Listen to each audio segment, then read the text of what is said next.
okay, so y'all are gonna do a project. Devin's gonna be the executive producer. What if No ID wanted to produce for you? Like, what are you gonna do then? Like, no, don't sell yourself short. You know, looking at things from, again, that same major label perspective. And because I didn't really know, and again, I didn't listen to them in that sense. I was like, nah, I trust him. I feel comfortable with him. I feel safe with him. And I gave this example of No ID, Timberland, Pharrell, they were all who they were before the world told them who they were. And that's how I felt about you. So if nothing else, I did at least have the foresight to know who you were and that you were good enough to bet my career on. 11th grade year, I was finally old enough to try for American Idol. And, you know, that was like the thing to do at the time. Why did you want to do it? American Idol was, it was just like, I don't know. I didn't really have much expectation for it, but I knew whatever the closest audition had either already passed or they weren't coming close enough. So we had to go up to Chicago. We were literally sitting in the stands, all the contestants freezing with this place just full of people waiting to audition. I'm like, how the hell am I about to make this?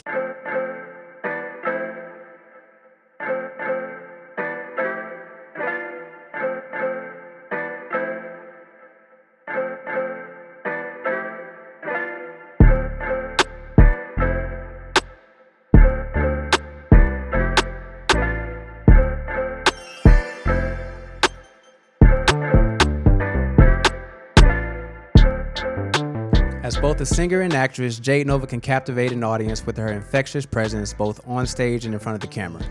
Viewed over 100 million times online and amassing a social following of over 2.5 million, Jade is known for everything from her incredible vocals and original music to her hilarious viral videos and conscious community. Since 2018, Jade has already amassed over 35 million streams as a fully independent artist. Her work has earned acclaim from the NAACP, BuzzFeed, Rolling Stone, Good Morning America, Essence, and Ebony. Most recently, Jade released her highly anticipated album, Where Have I Been?, which features Wayne Brady, Leslie Odom Jr., Tabitha Brown, and Kenyon Dixon, to name a few. While music is her truest form of expression, her talent doesn't stop there. In 2023, Jade guest starred on an episode of The Simpsons, voicing 2 characters for the Emmy-winning series.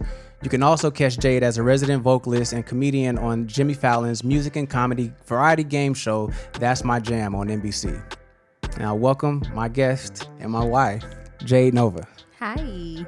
Welcome to the show. Thank you, babe. I'm so excited to be here. I've been on the other side of the camera helping you, you know, with all these guests. So it's kind of like watching someone play, like, what's a fun game? Kickball. And I'm just like watching, like I couldn't kick the ball. So now I'm kicking the ball. You have to kickball to enjoy kickball?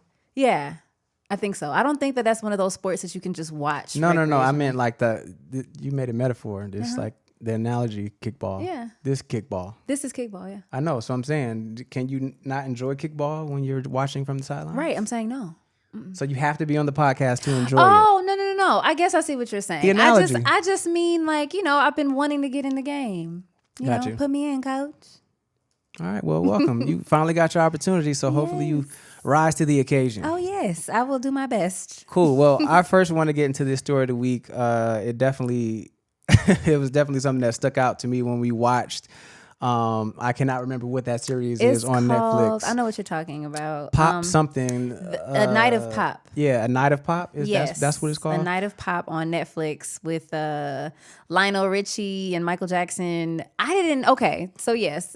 Should I like give a brief synopsis of what the show is for those who may not know? Sure. I can set it up if you want. Sure. But basically, it's just talking about We Are the World and how it got started and all the things that it took to make it happen, and Quincy Jones managing egos and people quitting and a lot of stuff. It was really interesting. I had no idea that Michael Jackson and Lionel Richie wrote that song.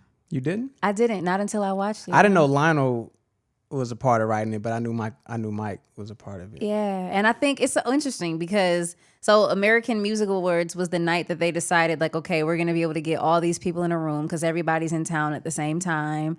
And yeah, that just seems like a lot. We both know because we both worked on award shows how long those days are. Yeah. So I couldn't even imagine doing an award show, especially Lionel Richie, because he hosted the award show that night and then had to turn around and produce a session with how many people? Like at least 30, right? At least. I'm the not gonna even biggest say. stars at the time. But it was a lot. After having sat through an award show that whole time, like, and they were there all day, like, bless their hearts. I mean, that was nothing back then, because like, this is what is this? It was 1985 or something like that. It was before we were born. So sessions are a lot longer at this point. So like, I think Yeah. they're used to these kind of days back then. Like now we're spoiled by like, you can like do a song in 3-4 hours or something. Yeah, because you imagine if they had auto-tune back then, it would have been really easy. So on this episode of The Greatest Night in Pop, there was this scene where Prince was accepting an award at the American Music Awards, and the category was Best Black Single. So I just thought that was really interesting. I've always had this kind of gripe about the industry and how I think they've segregated genres by race in order for us not to have to compete. So I'm just curious to like what were your thoughts seeing that as an artist? Yeah. First of all, my mouth dropped because this was just the 80s, right? Yeah. And it was just very bold of them to do. And I went down a rabbit hole after it just to kind of see like why this was happening in the 80s. Apparently before it was urban, I think, or maybe they changed it to urban that following year. But whatever it was, I think Lionel Richie and Michael Jackson both had Michael Jackson. It was Lionel Richie and Prince that both had albums, and the genres, the lines were sort of blurred. So like you said, in order for them to not be considered for a rock album or, whatever or pop or, any other genre, like you said, where they would have to compete against everyone, they divided these categories up by race so that that's the only space that they could exist in. Mm-hmm. And then that next year they changed it to urban, which is the same way to basically say black, and is it still considered urban now? Like, how do they break those categories down now? Do you know? They have like, at radio formats, you have urban, right? Urban AC, which is an urban adult contemporary. Mm-hmm. The urban word has been thrown around a lot. And that all comes from like them putting black people in the inner city, mm-hmm. in urban areas versus suburban areas.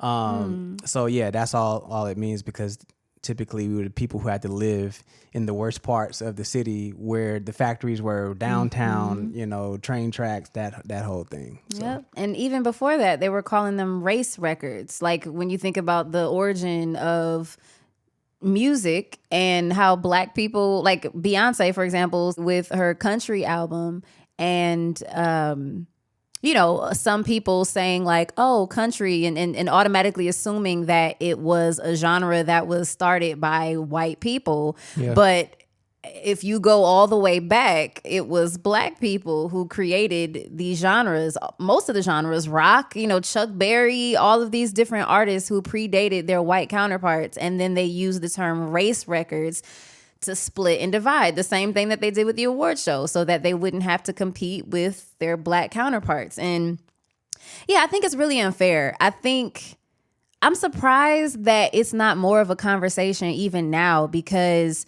you think about like Justin Timberlake's 2020 experience. Like, I love that project, but he was able to exist on pop charts and be considered for pop awards and R&B because he has the privilege of being white. But if Usher had made that same exact project, it would have automatically been classified as the genre that it sounded like, which is R&B. Yeah. And that's the whole thing with black artists.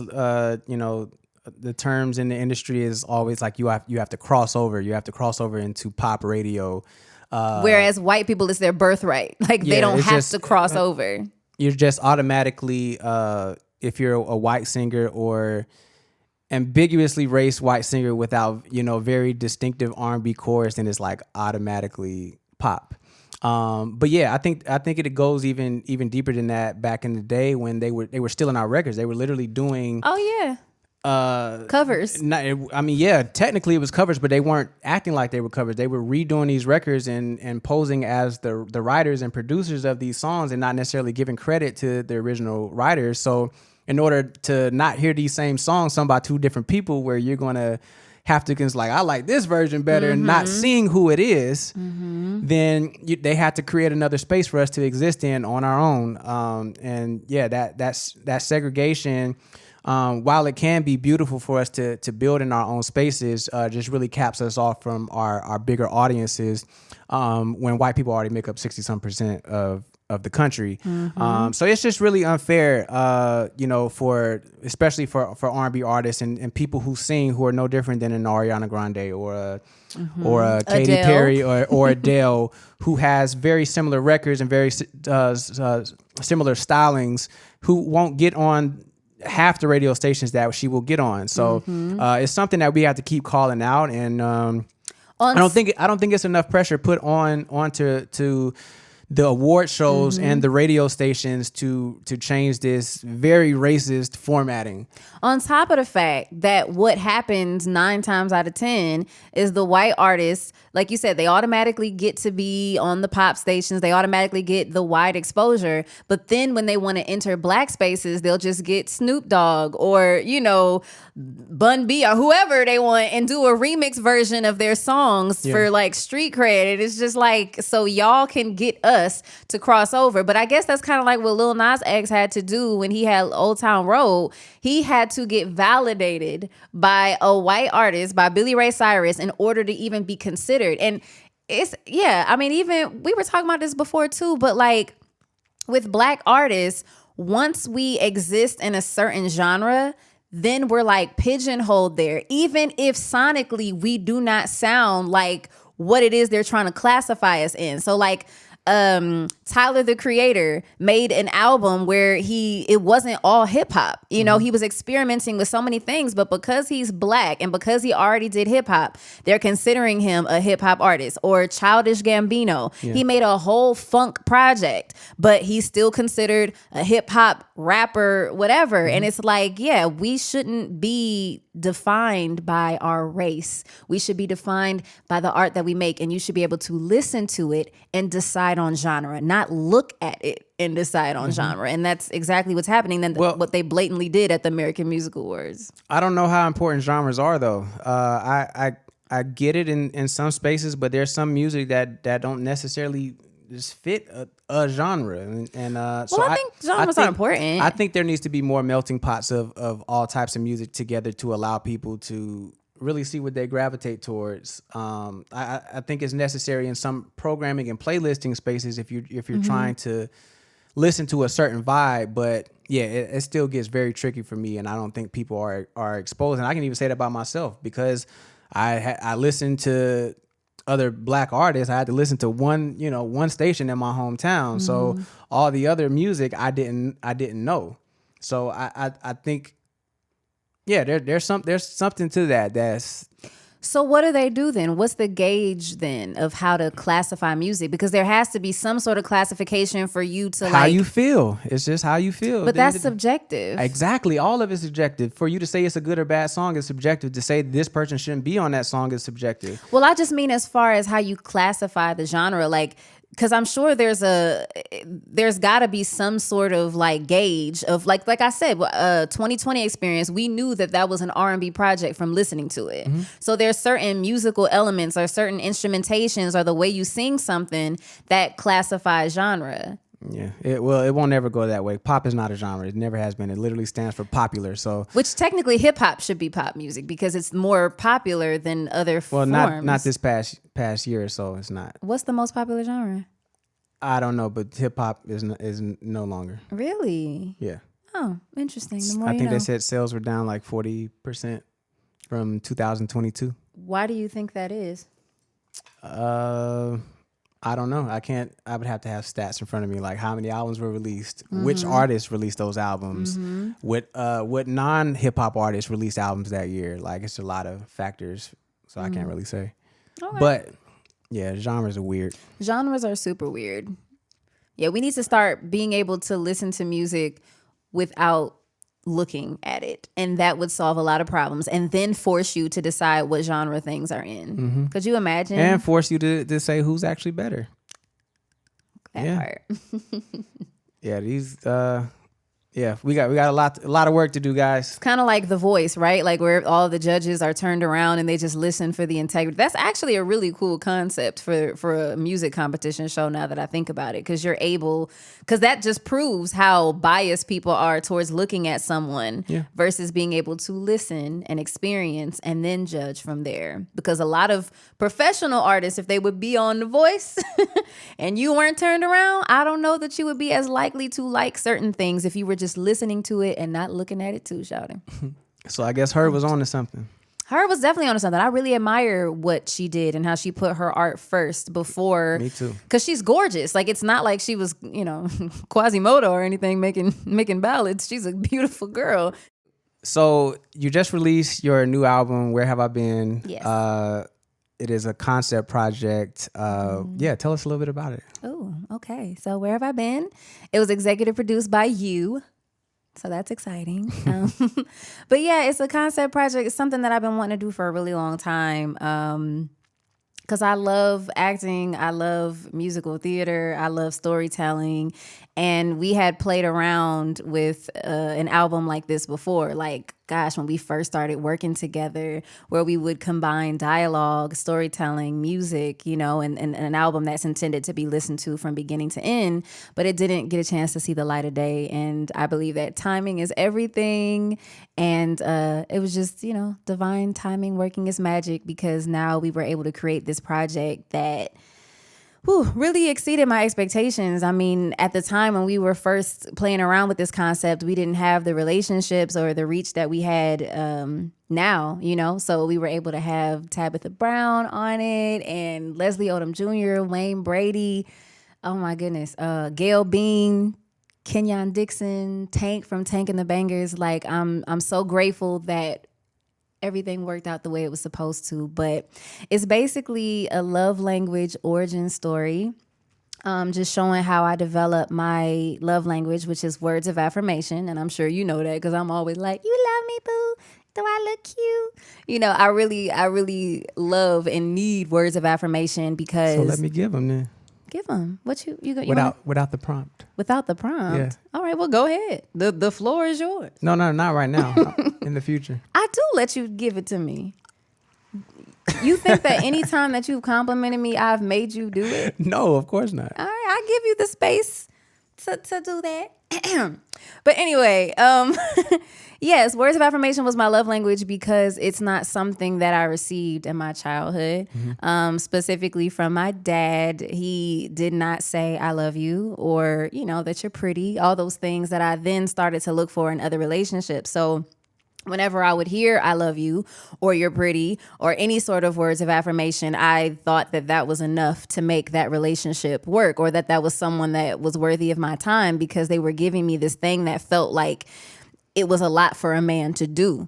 And so then I started, connecting with people who would use the power of words to manipulate me, because I had a vulnerability, and I was kind of naive in thinking that was enough to really make a relationship work. And so the album sort of goes on this journey from my childhood and touches on those subjects of, not hearing I love you from my father, and how not hearing I love you showed up in my relationships with other men. And then how ultimately I had to learn how to use words of affirmation for myself, and to be able to affirm me so that I could approach my future relationships with, a more well-rounded idea of what love is actually supposed to look like, because I took care of the self-love first. So yeah, I'm really proud of the project, and I'm really grateful that you produced it, because it explores a lot of different genres, a lot of musical theater energy around it too, because there's dialogue,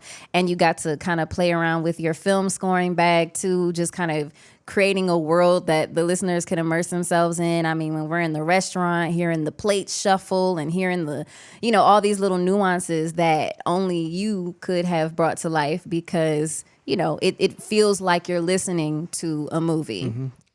Well, yeah, it's been a long time coming, and I'm glad that this album is finally out. It's been a labor of love and learning and unlearning, and just building out an experience that we wanted listeners to have, and grateful and honored to do on my baby. Oh, Likewise, babe. Seriously, I'm so grateful for you. I really am.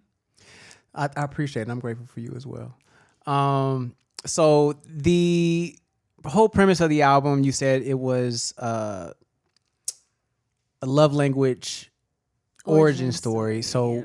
what do you hope that listeners take away from the album? As far as the love language portion is concerned, or just Sure, in general? and all of it, but you mentioned that specifically, so I'm curious. Well, one of the things, first of all, with love languages, I had an opportunity to interview the author of the love languages, Gary Chapman, when I had my morning show down here in Atlanta. And one of the things he was talking about is sometimes the things that we want in our relationships were the things that we didn't get in our childhood. And when I made that discovery and realized, because when I took the test and I'm like, okay, words of affirmation, quality time, these are literally the things that I didn't get a lot of as a kid. And so making this album and sort of going back to the beginning and doing that inner child work is helping me show up better in my present and how I love. So one of the things I want people to take away is the importance of,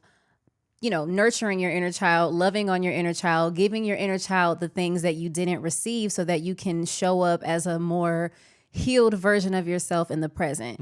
And so it's always important to go back to the beginning to kind of unlearn and undo and you know how we do planting and clearing. That's a huge part of our healing journey, which basically, your body doesn't know the difference between what you think and what's actually happening. Like that makes sense, right? Because you can get scared about something if you hear a noise and it feels like there's a threat in your body, even though it was just a plate that fell on the floor, but your body's reacting in the same way, like if a lion is coming at you. Yeah, all anxiety is a survival response to think I'm going to die. So literally your arteries and everything expand to have blood flow through faster so you can run faster. Like everything it's a survival response. So these little micro things that we fixate on in today's world gives us that same response, like we're about to die. So like literally that's what anxiety is. Yeah, I get that makes sense. Why people have a panic attack and you would pass out and black out because you're like, your body's literally preparing itself to like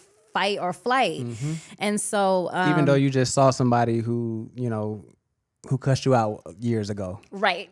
And you said that's because what? Like, why do we have anxiety? Do you think that anxiety existed before? I know we're getting off topic, but I'm really intrigued. Yes, anxiety existed, but it was mainly only because of life or death situations. So you would have, if you saw a tiger, like the same thing that you feel when you see that person that you don't like and you know it's going to be uncomfortable, it's the same thing that they would have felt if they saw a lion or a poisonous snake that was about to bite them or whatever. And so to that point, planting and clearing is a practice that, you and I both have been practicing. Planting is basically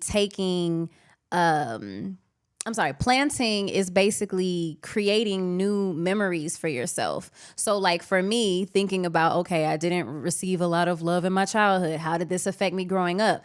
And then doing the work of seeing myself getting that love. Because like I said, the body and the mind don't know the difference between like your imagination and that power of visualizing something versus it actually happening, right? Because memories are just us recalling something that happened to us.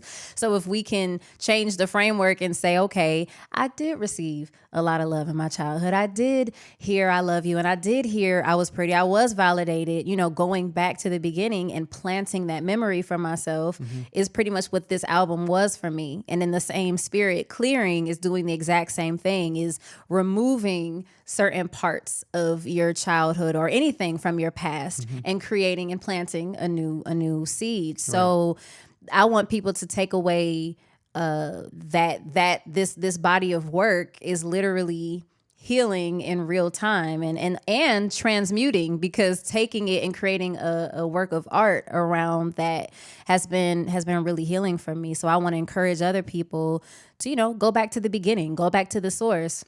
And then also realizing that, you can only blame someone else so long for the traumas and for the things that affect the way that you show up in your relationships now. And so on the album, there's a song called Maybe It's Me, where Wayne Brady, he's playing my father on the album, as you know. And I think it's a beautiful duet, because I can't recall in R&B music a time where there was a father-daughter love song, a father-daughter duet at all. And it's beautiful. Just be, I mean, you don't really hear songs just talking about taking accountability. Yeah. And you know, most of our songs are love songs or breakup songs or you know, party dance songs. Sex. But yeah, but you rarely get these type of topics. And I'm really proud of the way that you approach writing this album. And yeah, it's phenomenally written. And if you haven't checked it out, go check out Where Have I Been by Jade Novah and do yourself a favor. Seriously. No bias. Thank you. But I did want to end about Maybe It's Me and saying, like, you know, the point of the journey was looking back, saying, okay, this thing happened to me. But with Maybe It's Me, it's saying, okay, I can only go so long before I continue to blame my dad or blame the people who hurt me in relationships for how I choose to move forward in my relationship. So Maybe It's Me is that pivotal moment where I went from, you know, trying to figure out the why to saying, okay, I have the power to not only affirm myself, but I have the power to now move forward, knowing, having all these tools of what happened and what I now want to plant for myself in the future, to now move in my relationships differently and to affirm myself and to say, like, hey, yes, you know, my dad wasn't able to say I love you, but that was because of the way that he was raised. And him and I have had conversations. And of course, I had conversations with my father before I put this project out, you know, to talk to him about it and to sort of get his blessing to really tell this story. And he understood the importance of it too, because, you know, we've been healing together and you've witnessed that, you know, on the sidelines, you know, me and my father being able to have these real conversations. And I've learned, you know, he's like, hey, and it's a line from one of the interludes with Wayne, like, I always thought that hearing I love you was only something that happened on television because my grandmother never said it to him. And so, you know, how long are you going to go blaming your parents for things when it's like they're just perpetuating, you know, the things that they experienced in their childhood. And that's literally what I think generational curses are. Like, it's not something that, I don't even like to say the word curse because you don't have to be defined by those things. You have the ability to say, maybe it's me and I can change this trajectory for our lineage, for our bloodline, and move forward with more love and give my child the things that I didn't have, instead of, you know, creating new habits of what, you know, all that I knew love to be. And so, yeah. Your journey into your healing is beautiful. I'm curious on your advice or thoughts for people who think or not even think, but it's hard for them to see outside of their circumstance of being in a generational curse or having those things. I guess what kind of advice would you give to people who are early in their healing journey? I would say go within. I think because it's a lot to process when you think about like all the parts of healing and you think about generations and this, that, and the other. I think the easiest way to start is to start with yourself, to have some alone time. I love to journal. I've actually been journaling since I was 8 years old, and that's helped me in my inner child work because I can literally go back and look at what I was thinking, what I was going through. It's almost like this time capsule that I have access to kind of see what I was processing and, you know, do the work in real time. So even starting to journal from wherever you are in your life is a good way to get things out and to, you know, keep it there, hopefully, and just to look over it. Or, you know, another way that I journal besides just, you know, documenting what I'm going through is writing down things that I want to manifest for myself, which is actually how I manifested you. I'm just saying, I was in the beginning of my healing journey and didn't even realize it. I had just read The Secret and was going down a rabbit hole about the law of attraction. And there was a practice I was doing with journaling where I would write down everything that I was grateful for, like on any level, just, my sight or my fingers, whatever it was, just all these little things that I was grateful for. And then at the bottom, I would say, I'm grateful now that.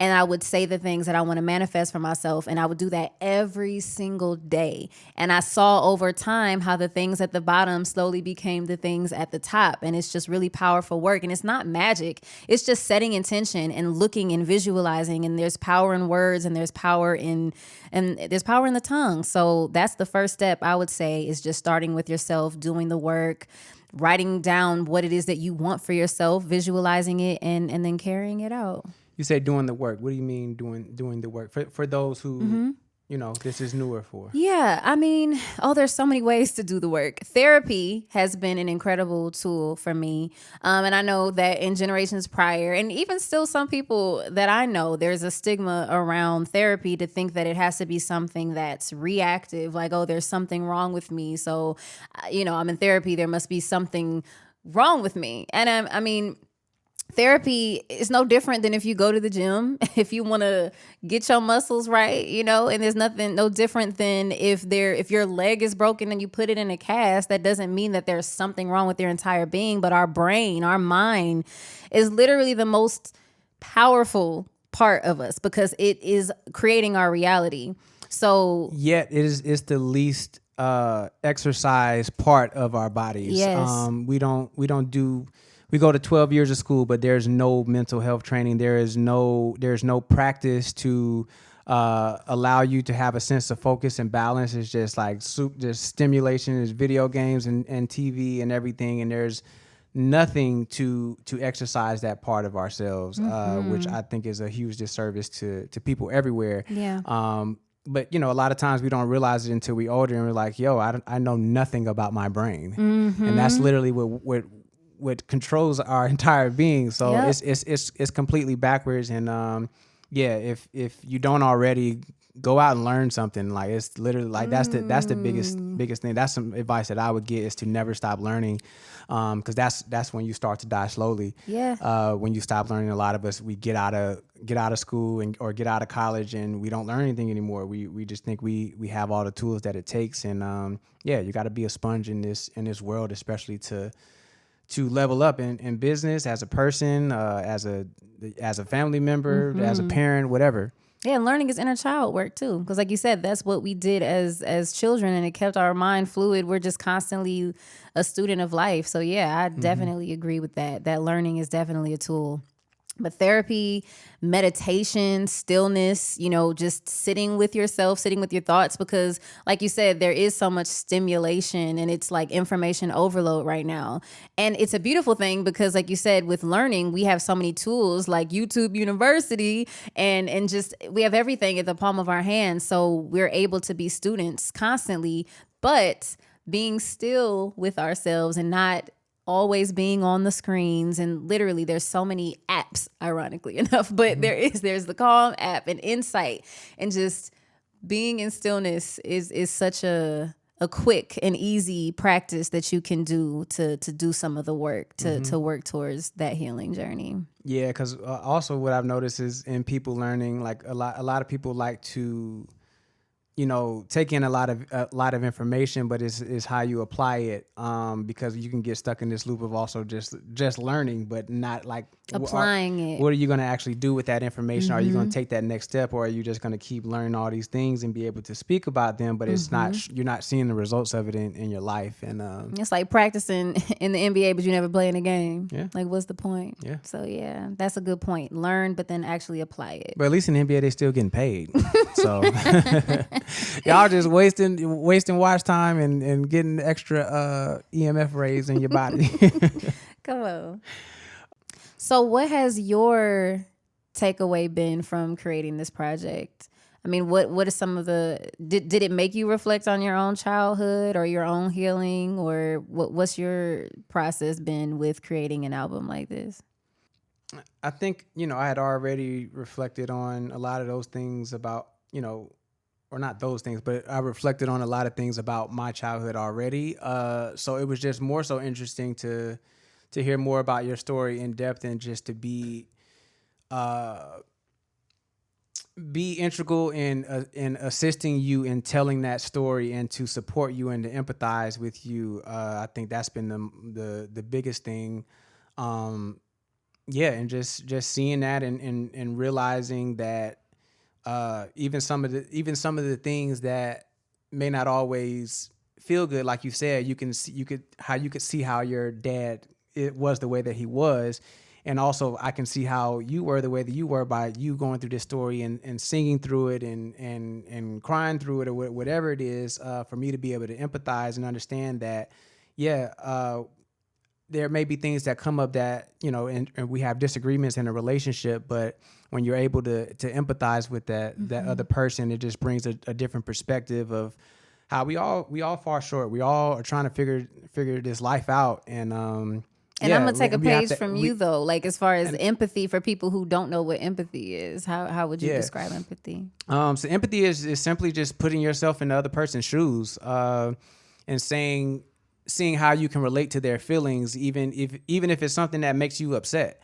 And I think that's the most beautiful thing about empathy, is that it gives you another perspective to look at it from, even when things bother you. And we all need empathy, and we all need to give empathy. And I think it's one of the most incredible tools in life is just to be able to understand somebody and just be like, yeah, I can have grace, and it didn't go the way that I wanted it, but there's still a lesson in this that I learned, and that we're all mirrors for each other, and are constantly here to. I truly believe in the collective, which is a big reason why we started this, is because we're stronger together.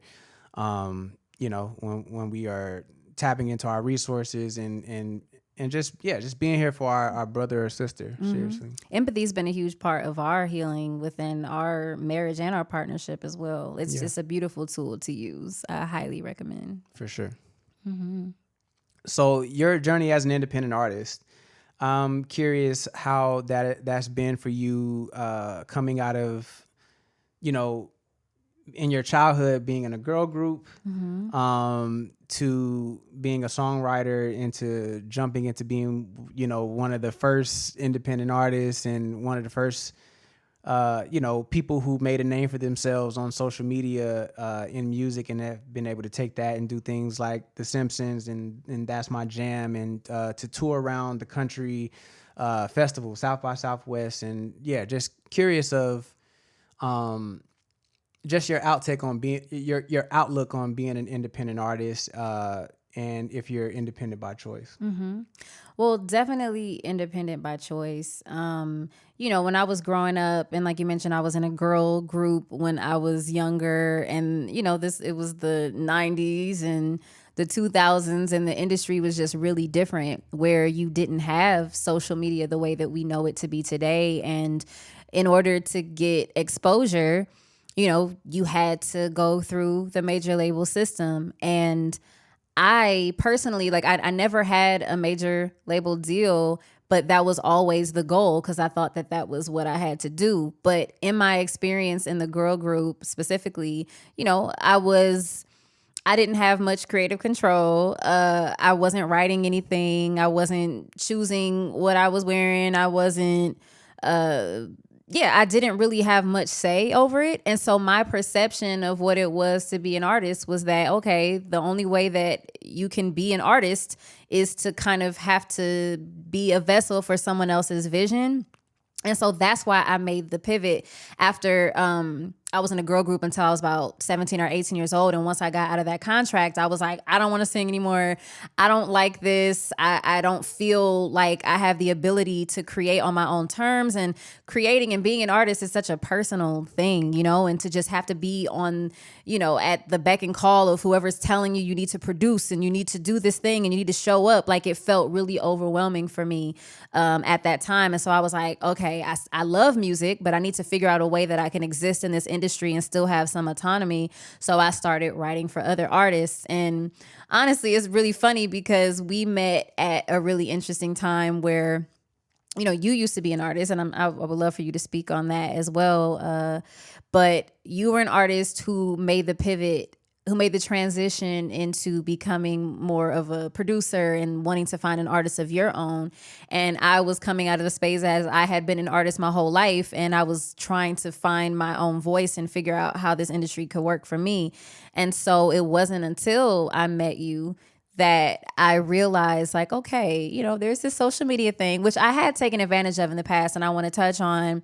I started doing covers on YouTube when I was in college after I had gotten out of the girl group, and I really didn't have much intention for it. I just wanted to just make videos, and I had seen other people do it, and I'm like, cool, I'm going to sing and just see what happens. I would do covers.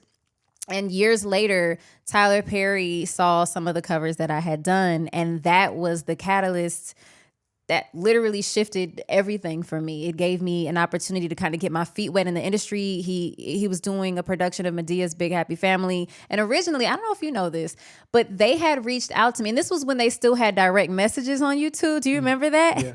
And it was like, this is the Tyler Perry Productions. And I'm just like, okay, cool. Like, I didn't believe, for so long. But initially, he wanted me to be a lead in the musical. Did you know that? Yeah. Oh, well, that's when you're doing interviews with your husband. He already know everything. But yeah, initially he wanted me to do it, but I took so long to respond that by the time I was finally like, okay, let me see what this is about, all they had to offer me was to be a background singer. But I'm actually grateful for that opportunity because I got a chance to tour and I got a chance to learn so much in that time. And then that's when I then started writing for other artists, and then we met. And you were really encouraging about like, hey, you've already built up a following on social media. Your YouTube is great. Like, let's build something. You knew what it took to be an artist from your perspective. And the industry was shifting right before our eyes in real time. Like, okay, we've seen Justin Bieber. We've seen all these artists be able to utilize YouTube. And the difference is, in your mind, you always felt like we were going to do this thing independently. You always saw the vision. And I was thinking okay, Justin Bieber came from YouTube, but then he signed a major label deal. Even with Dondria, a friend of ours who came from YouTube and then she signed with So So Def, I felt like that was still a part of the plan, which still kind of made me nervous. And you knew that because of my experiences in the past. But we're like, no. Let's catch this train before, while it's still in its early stages, and we have an ability to do something unique. So you were like, let's do covers. And, we would pick covers, and Devin was very much integral in this part of being strategic with the covers that we would pick, how we would do them. We would do music videos for some of them. The very first cover that we ever did, I think, right, got on the second one, but the first one, it was the first one that we had a video for. Yes, the first cover that we ever had a video for was All Back by Chris Brown, and it got on World Star. Chris Brown tweeted about it, and again, the power of social media and the power of utilizing what you have. I want to encourage independent artists. You do not have to have all of these moving parts. You don't have to have a producer. You don't have to have original songs yet. You can a manager. You don't have to have any of those things. We started, and I mean, granted, you were producing these things, so I did have that because we were able to put unique spins on them. But ultimately, doing a cover, taking nothing and making something out of it, and then being able to build and grow organically over time, yeah, you can plant that seed at any stage. So that's exactly what we did. And then we started to see all the traction and the opportunities that we would get organically. Yeah. And it was like, cool, we don't really even what do we need a label for? And kind of undoing the programming of what it was to be a successful artist and saying, well, what does it really mean? What does a label really do? Let's kind of deconstruct this thing and see how we can sort of fill in the blanks on our own. And then streaming changed the game too, because you could upload your music directly to these digital streaming platforms and you don't have to do it through radio anymore. So it was just the perfect time. And so, yes, to answer your question, I am independent by choice because you saw that vision early on and you knew how anxious I was about doing that major label, going into that major label system, and we figured out something so special, and I'm so grateful for it. And truthfully, in doing it this way, we've been able to learn how a label works, which is why we created Let There Be Art, because it's really not as difficult as they make it seem. The advantage, of course, is having something that's already this well-oiled machine, right? And you have access to all of these people. But then that also depends on what are you trying to get out of your career, because ownership is something that a lot of artists have to give up in order to exist in that space. Yeah. So those are some of the questions that I would encourage an artist considering going indie or going major. What do you really want for your career? Do you want, what do you really want? That's a really valid question. And I'm curious for you, why you decided to not continue with your major label deal as an artist, and what made you shift and kind of pivot into where you are now? So I was a lot different than most artists. I didn't grow up in with a singing group. I had a singing group, but it wasn't like we were doing it. It was part of school. That's how we started, and we would do like corporate events and birthday parties and school talent shows and stuff like that. So we didn't have our own original music. That wasn't the goal. It was just really for us to just sing and learn. And I was learning how to arrange and put we did a lot of acapella stuff, Boys to Men. Were y'all making money?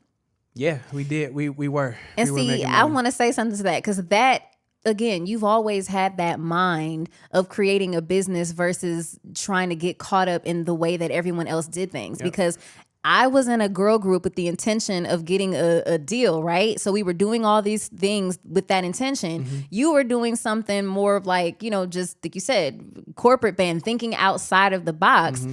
I never made a penny. Yeah. In 10 years of doing, I never saw one single dime. And I think that's the musician in me that came from me playing. Like when I was 15 or 16, I was playing at 3 different churches every Sunday. That's crazy. How did you even develop the mindset? Like, who was it? It had to be someone. Who was it in your life that made you have that kind of vision for yourself as a child? I don't know. That wasn't like a requirement in my home, and like if I wanted to do it, I just did it. I wasn't like forced to take lessons, or like it wasn't. It was just like, oh, he's really good. Like let's support it. But I have no idea. I just that's crazy. We weren't in the best financial situation, so I kind of felt the obligation. I grew up with my mom primarily. My dad was very much in my life, but I lived with my mom primarily. So just I'm gonna step up and help out. So it was more survival than like strategy? Yeah, but it was fun. It was just a way for me to learn and just to keep playing and be around other musicians. And I knew that was an important element, and I knew I wanted to always balance, because simultaneously I'm still recording and writing and producing my first songs at home, but I'm just doing it for myself. I just wasn't doing it with the group, but through the church and the group, I was making money. Like we would get paid for all our shows. We sang all over the city, all over Georgia. We did the Miss Georgia pageant. We used to do events here in Atlanta. We opened up for a show that D.L. Hughley was on, and how were y'all booking these shows? Who was your people would come to Columbus, or we would do these other shows where they would have politicians and dignitaries and stuff apart, and they would be coming from all over the place in all parts of Georgia or from the South, and they would just invite us to go sing it because That's were young. Amazing. So it was all word of mouth. Y'all didn't have an agent or anything. We didn't have a social media. We didn't have no MySpace or nothing. That's really impressive. Yeah, it was word of mouth, and the school as well, because we would do stuff for like the school district and our lunch lady, Miss Edwards. Shout out to Miss Edwards. My mom just saw her recently and sent me a picture of her, but she was the cafeteria manager, and like she would always give us free food. And don't they give you free food anyway? Yeah, but no. Like, you had to pay for. Oh, I guess so. Maybe that was just us because we was broke. But no, I'm talking about extras and stuff. Not, some people get free lunch if but. She would give us extra food or tell us to come early and like, y'all sing happy birthday for the district manager of whatever, and she'll call them on the phone, we'll sing to them, she'll check us out of class all the time, and that was life back then. It was like. So who was in charge of this group then? Like you were the point person, right? My mom would help, like she would like make sure stuff was written down and stuff on the calendar or whatever. I mean, just as far as like you're saying you do happy birthday, like who's doing the arrangements? Oh, me, yeah, I'm doing our tracks. Like I'm doing our show tracks. I'm teaching all the parts. I'm arranging the parts. Like I take a Boys to Men song and then flip it a little bit and add a little bit here and there, and just developing my ear. Because I grew up listening to a lot of Take Six, and my dad was into like kind of the acapella thing, and he sang, and that was a cool thing to do in like the early mid '90s. Is that have a guy group and sing acapella, and Boys to Men made that super cool. Shout out to my guy Sean Stockman, who's Man, you guys are amazing inspiration. I got to send this to you. Yeah, it was really just something fun for us to do. We were learning, all kind of songs. We did everything from like Temptations to Shy and, Boys to Men and NSYNC and the Star Spangled Banner and songs from Chorus. We won Literary Meet. We were the first all-black quartet in the state of Georgia to win win first place at state. Wow. At the Literary Meet competition for quartet. That's amazing. So we did that 2 years in a row. Come on, Black boys. Yeah, and so we were young. We started. What was the name? We didn't really have one at first, but it ended up being Music's Definition. But it was kind of by default because they asked us our name one time, and I was like, well, I always thought Music's Definition was cool. That's interesting. You manifested the MD title, the musical direction title. You didn't even know it. But yeah, we were literally 14, 15, and 16 when we started. Singing together in our high school. But yeah, I went on from there and always had the mindset of making money from doing music. I saw my brother, playing in church and making money, and that was definitely an inspiration. And so it was important to see that and have someone to look up to and aspire to. So, and he's a drummer. Yeah, my brother plays drums. He was probably the best drummer in the city at the time he was growing up, and his church was like the church to go to for like musicians. So I spent a lot of time with him, cultivate. Anytime I could be around music, I wanted to be around music. So I was always with like the older people. So I grew up fast. Like my first studio session when I was like 11 or 12. I played drums on the MD at my church. I played on his album and I sang some background vocals, and that was actually when I started learning how to play piano while the guy was like mixing or getting something together. He taught me a few chords and that I considered to be more advanced at the time. Yeah. And that just sparked my interest, and I went from there, and that got me into production and everything. I can't remember where this question started, but I was just fascinated because I was saying that I did the girl group thing, you did the guy group thing. You asked me something about Motown, or when you asked me something about that. Why you decided to make the pivot, but I do have more questions, so I'm actually fine with where this is going. Because, and one thing I do want to say, because I love how you're reflecting on that time and everything that you were able to learn and cultivate for yourself and how it ended up being a part of your career as an adult. I do have to say, because I feel like when I talk about my time in the girl group, I'm always hyper focused on, the lack of control or, these negative things. But just like you said, you did your first session at 11. There were so many beautiful things that I was able to learn at that time too. Like I was in the recording studio from the time I was like 8 or 9 years old, and I was able to learn so much of what helped me now. So I just wanted to take that time to just shift the perspective and like focused on the good. Just there was a lot of great things and a lot of skills that I learned from that as well. And also what not to do too. You know what I mean? Yeah. But I'm curious, coming out of the guy group, how did you start? Like, what made you decide to pursue a solo career? Because you did American Idol. Yeah, so I was doing it simultaneously. So I was 15 when we started the group. We started singing around the city. We won the literary meet competition. That following year, my 11th grade year, I was finally old enough to try for American Idol, and that was like the thing to do at the time. Why did you want to do it? Like, what made you want to do American Idol? Who wouldn't want to do American Idol? What do you mean? I was a musician. But what season? This was like before. I'm saying this was the first season? Or what season did you do? Season 5. Okay, so you had already seen it pay off. You knew I wasn't on there with Kelly Clarkson? Honestly, babe, I was 10. Wait, you were 10 during the first season? Probably, or 11. Oh, yeah. Wow. It's been around that long, I guess, huh? Yeah. That's crazy. So I was 16 when I you saw it play out for people to get major exposure. So you decided to do American Idol. What was that like? It was cool. American Idol was, it was just like, I don't know. I didn't really have much expectation for it, but I knew whatever the closest audition had either already passed or they weren't coming close enough. So we had to go up to Chicago to audition, and we sat in, what is it called, their stadium where the Bears play. I can't think of it right now. It's probably different than what it was anyway.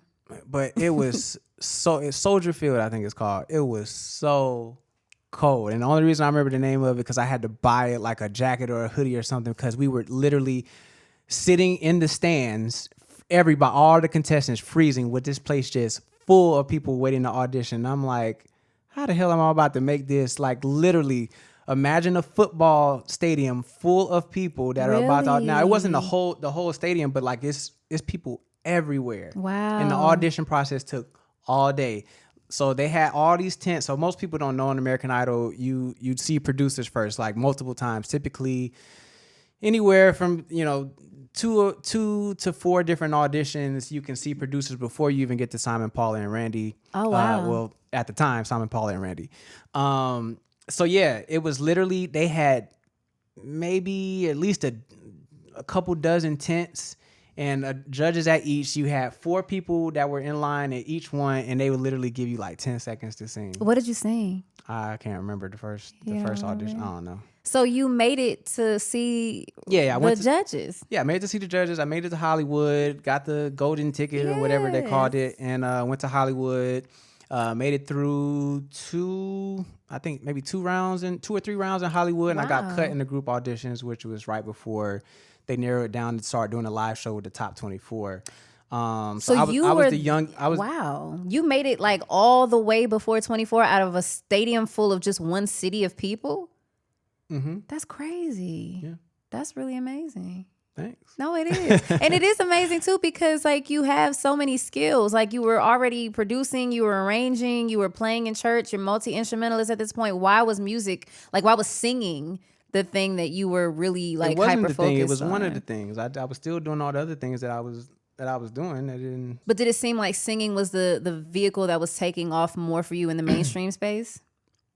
You said in the mainstream space? Yeah. No, I was before American Idol. I'm just singing at home and playing at home. Like there was no mainstream, nothing about me before. American Idol was to get to something mainstream. Mm-hmm.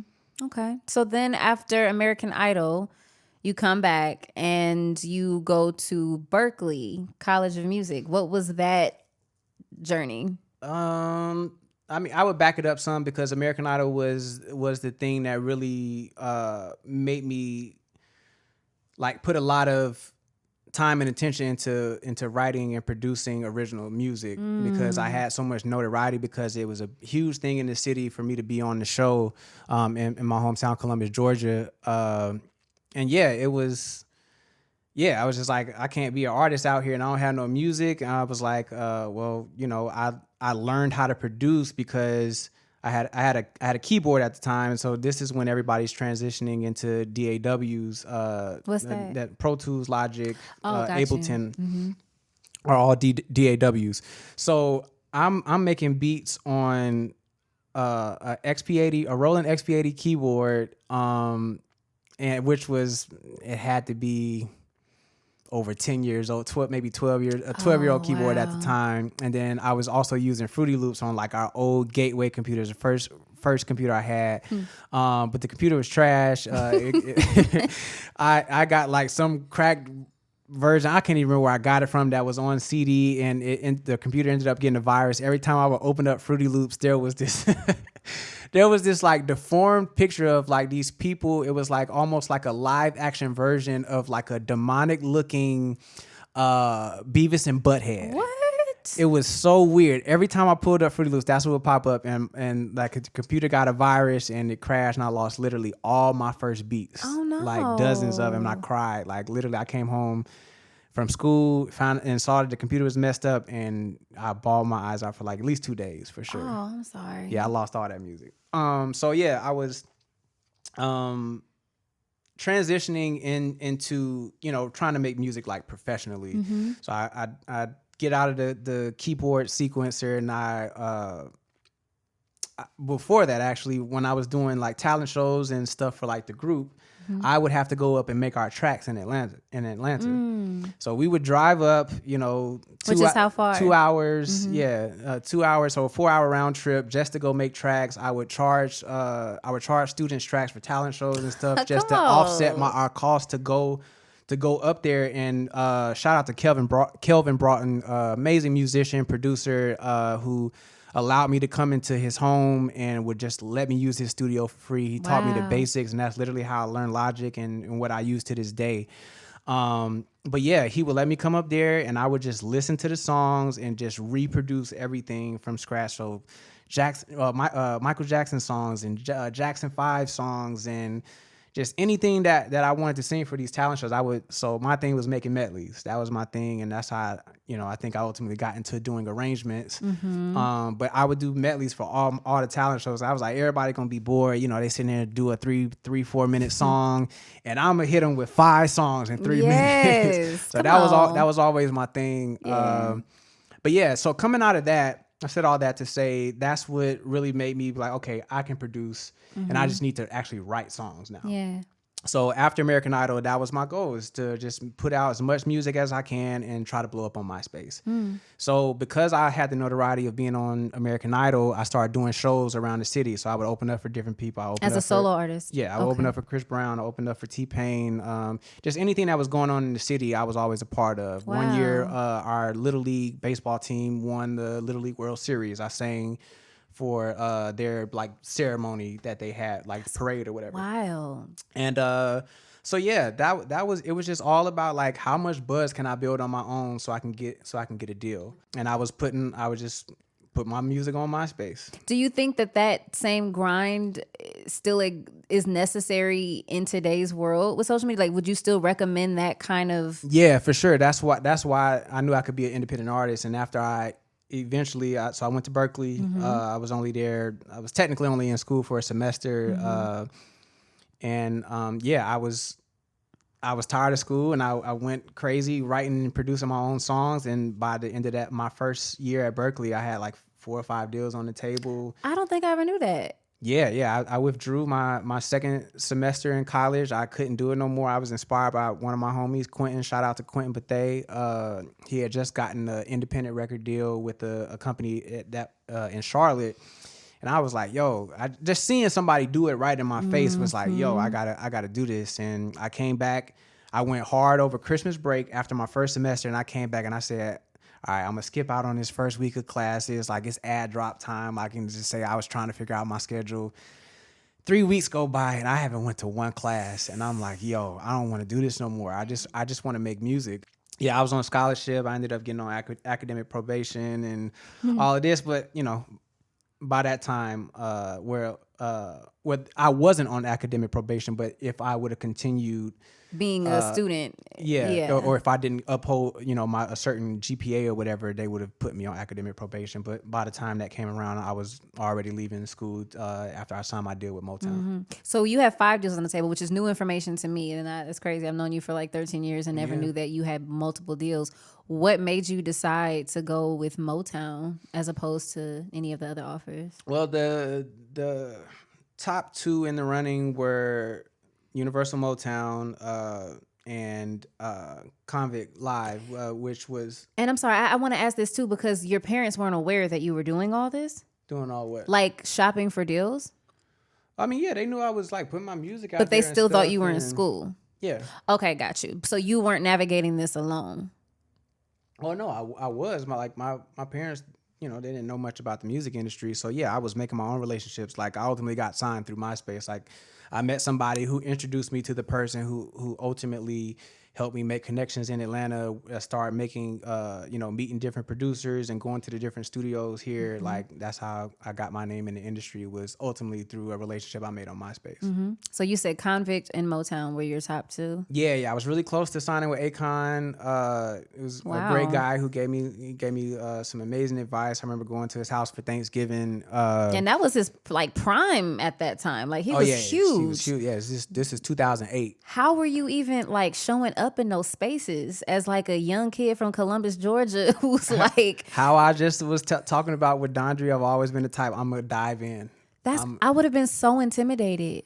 Yeah, I think that comes from all the experience that I had. It was all those years of playing, all those years of producing and making our own tracks and arranging. I just felt like I had enough talent to be in the room and to feel comfortable. Yeah, I felt intimidated at times, or just that pull to want to level up. But I knew I belonged in the room for sure. So it didn't make you want to shrink; it made you want to rise to the occasion. Yeah. I didn't have a manager. I didn't have nothing. I was my own. My mom, of course, was there and she helped me navigate things and scheduling and stuff like that. But Yeah, I was very determined to make it in the music industry and not have to go back to school.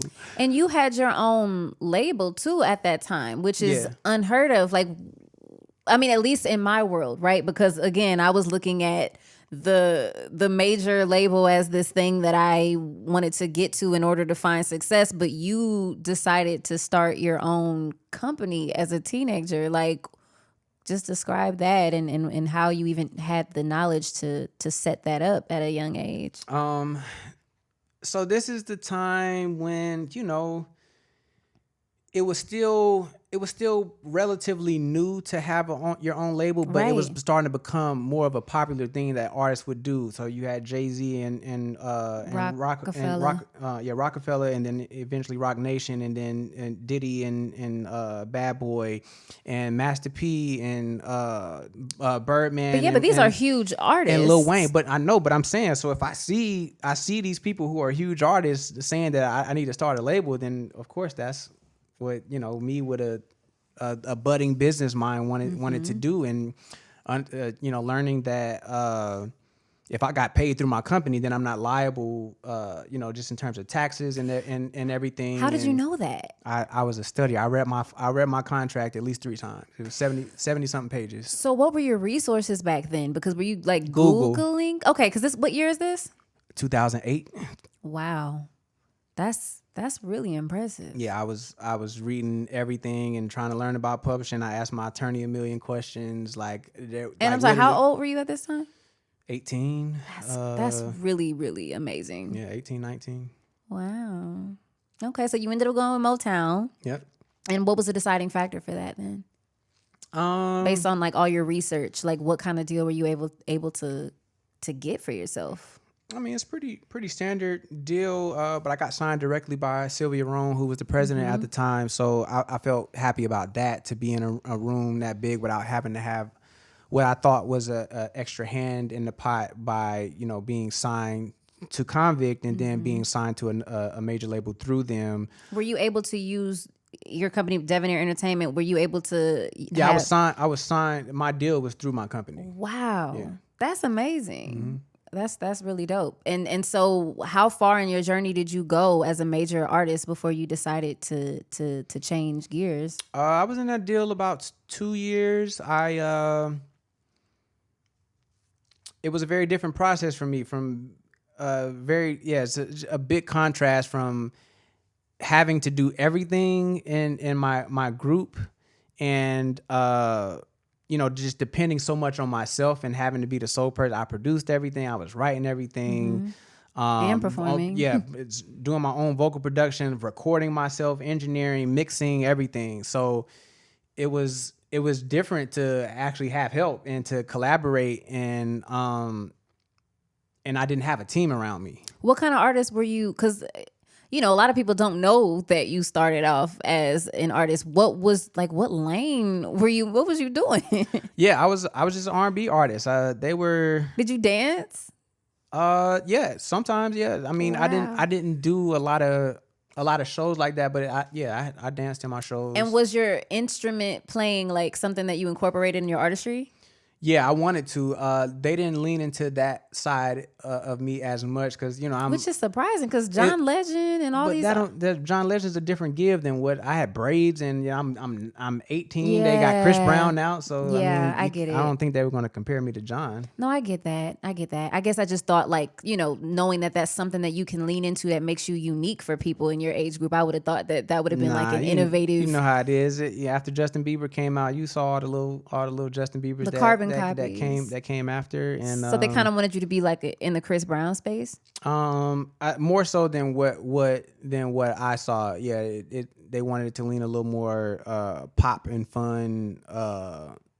And I'm a musician's musician, so I wanted a little bit more of a range of because I did everything. Like I wrote all kind of songs, and there was stuff that could definitely be on the radio, but there was stuff that was very musical as well. So was that creative difference the deciding factor in you wanting to shift gears and not be an artist anymore? No, I knew kind of going into it that I wasn't passionate about being an artist, or I was still an artist, but I don't even like saying that because I think an artist is, you create whatever you create. You don't have to sing. But I didn't feel the need to sing or to be the vessel or the one up there performing in order for me to be able to get out what I wanted to release. I wasn't necessarily passionate about that part of it. I just liked creating records and being around music and collaborating with other people, and not necessarily performing or singing. But you had this realization in a major deal. So how were you? I knew before. Well, I'm saying like you were but it was in like a major. this is my foot in the door. Like you don't just see like, the up and coming producer who's independent, who has no publishing deal, just come up and be able to do all they wanted to do. So I was using my artistry as a way to do all the other things that I wanted to do in music. Well, let me rephrase that. I meant not that you didn't have this realization that you wanted to do more, but you reached your threshold of saying, okay, I don't think this artist thing is for me anymore while you were in a major deal. So how were you able to get out of a major deal? Because that was always a fear for me, is that once you get signed, you see people, even if they change their mind, they're stuck in these deals. Well, I got signed by Sylvia Rhone, and it was a thing where we were able to get it done amicably, where Wow. I didn't know anything or anything like that, and it was ultimately with a corporation like that, it's a tax write-off, so it's a fart in the wind to. Yeah, but a lot of people don't have that same story though. Yeah, I know, but I don't know. I can't. That's how it happened. That's amazing. But yeah, it was a great time, great learning experience, and I needed all of it to be who I am today, for sure. So you get out of the deal to focus on other parts of your artistry beyond singing. And looking for an artist, was that something that was at the front of your mind, or where did you have a backup plan for getting out of a major label deal that was I had already had my first placement at this point. I had so you were still writing for other artists, even though you had a deal as an artist yourself. Yeah. I got my first placement when it's like almost simultaneously when I did my deal. So I was already working in that world and, trying to, write for placements and stuff like that. So I knew there was other ways that I could do it. And I made money as a musician, growing up. So I knew I could go play somewhere or whatever. But my biggest thing is I felt like I got in my deal too early. I didn't, like I said, I didn't have the team around me. I didn't have, I wasn't able to move how I would have wanted to, in hindsight, or just having all my stuff together. I wish I would have waited longer before I did my deal, because I was really building something special independently that I think would have took me even further. Do you think you would have continued to be a recording artist if you hadn't gotten to a major label deal? I'm not sure. I think I would have had a better balance of not having to make that my only focus, because it wasn't before. And you felt like you kind of had to, not let go of, but other parts of my artistry definitely suffered. I started producing less because they would always put me in with producers. And that wasn't something you wanted?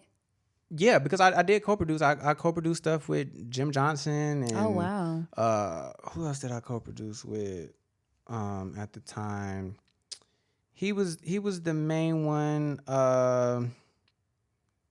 I can't remember off top, but I was always involved with the creative process, but it was more so on the writing end. So at that point I started focusing more on writing. And I just missed how I was making music. I was just doing everything and just having fun. It was less pressure. It was that was the first time music became regimented for me, outside of just when I want to rehearse and setting my own rehearsals and doing church a couple times a week, and like that stuff was, I could do in my sleep. But having to go and show up with some of the greatest writers in the world, and I really want to write and contribute to my project, it was it was a different it's just the friction of learning and growing.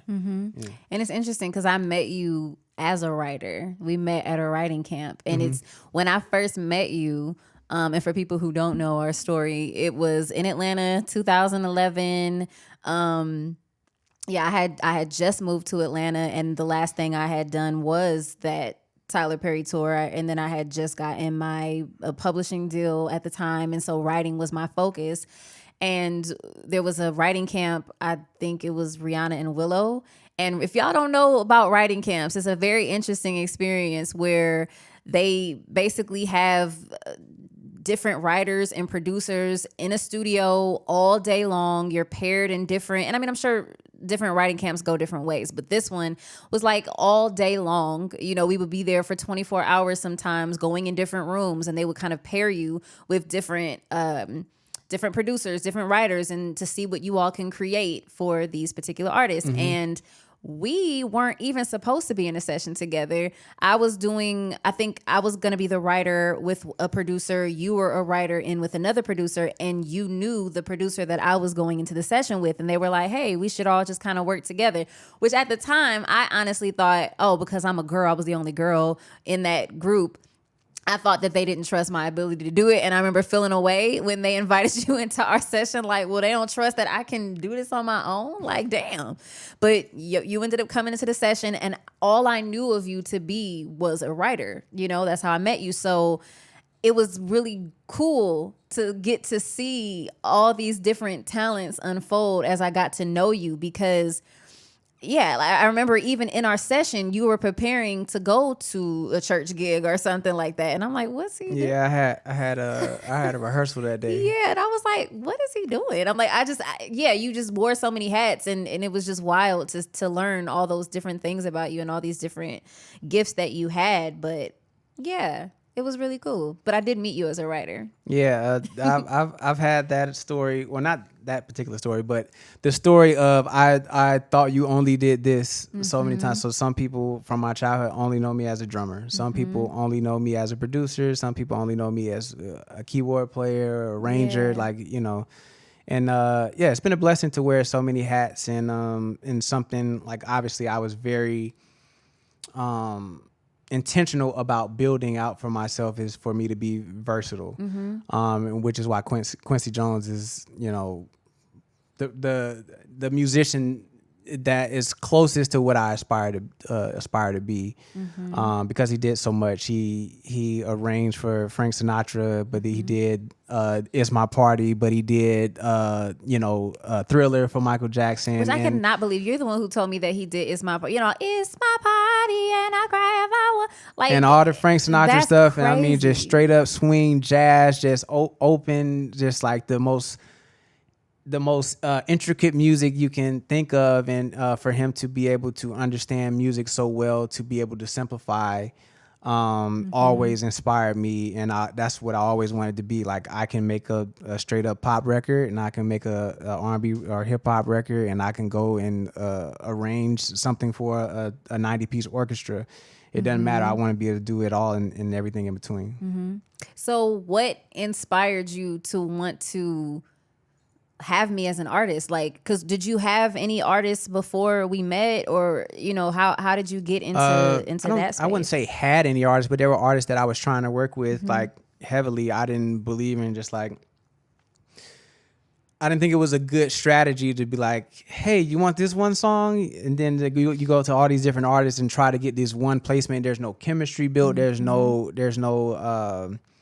you know, just being able to build and have that human connection. And I just always wanted to build with people. I've always worked better with people. And create a sound. Yeah, I prefer to have, you know, love and friendship and a deeper connection in my musical relationships, because it's a very, it can be a very personal and vulnerable space to, you know, to share and to create without fear and without, you know, worry. So you just, you know, you want to be in a comfortable space. So I've always wanted to build a proper relationship with someone that I work, so we can work long term. Yeah, I was always so impressed with your professionalism and just your order. Like, you definitely helped me learn how to get my business in order, you know, because at the time I had a publishing deal. Thankfully, I had a similar situation as you, where I was able to get out of mine over time when it no longer served either party. But I didn't even have and it's embarrassing, but it's important to be transparent because I'm sure there's people who can relate to this. But like, I was given this money in my publishing deal. I didn't really understand what a publishing deal was, first of all. I didn't realize what the advance was, and I didn't know what I was signing. I wasn't like you. I didn't have that diligence of reading my contract 3 times. I really didn't know what I had gotten myself into, but I didn't have a savings account when I met you. And I remember you saying to me, because I was just very frivolous. I didn't know. I wasn't thinking. And I'm also a mother too. So, I just was like, oh, okay, I have this money, so I'm good. I didn't think about the business and the future of these things. And you, as a friend and just as someone who was the polar opposite, like, was like, hey, like, you're spending a lot on food. Like, do you ever do this, or what's your situation? And like, you were the first person who actually took the time to help me have an understanding of how to save and how to make more, and how to make more money from the money I had, make my money work for me, make my money stretch.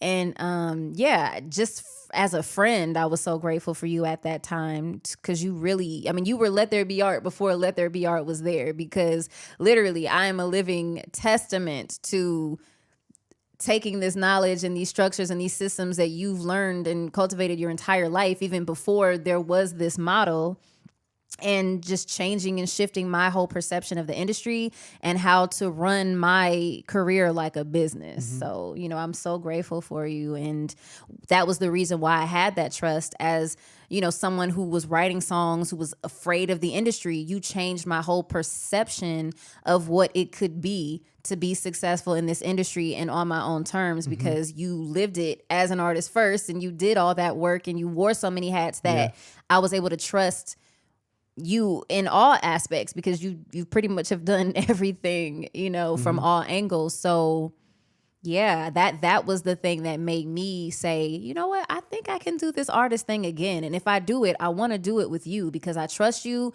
You're incredibly talented. You were so versatile. I had never heard anyone, especially, in no shade, but I have been around a lot of musicians who also want to be producers, and it doesn't always translate. Like what you were saying with Quincy Jones, I mm-hmm. think I know that it's a completely different skill set, and one that's not that common for someone to be so great at being a musician, and then also be able to tone it down and understand the nuances of producing and creating music in that way. So I knew that I would be in good hands.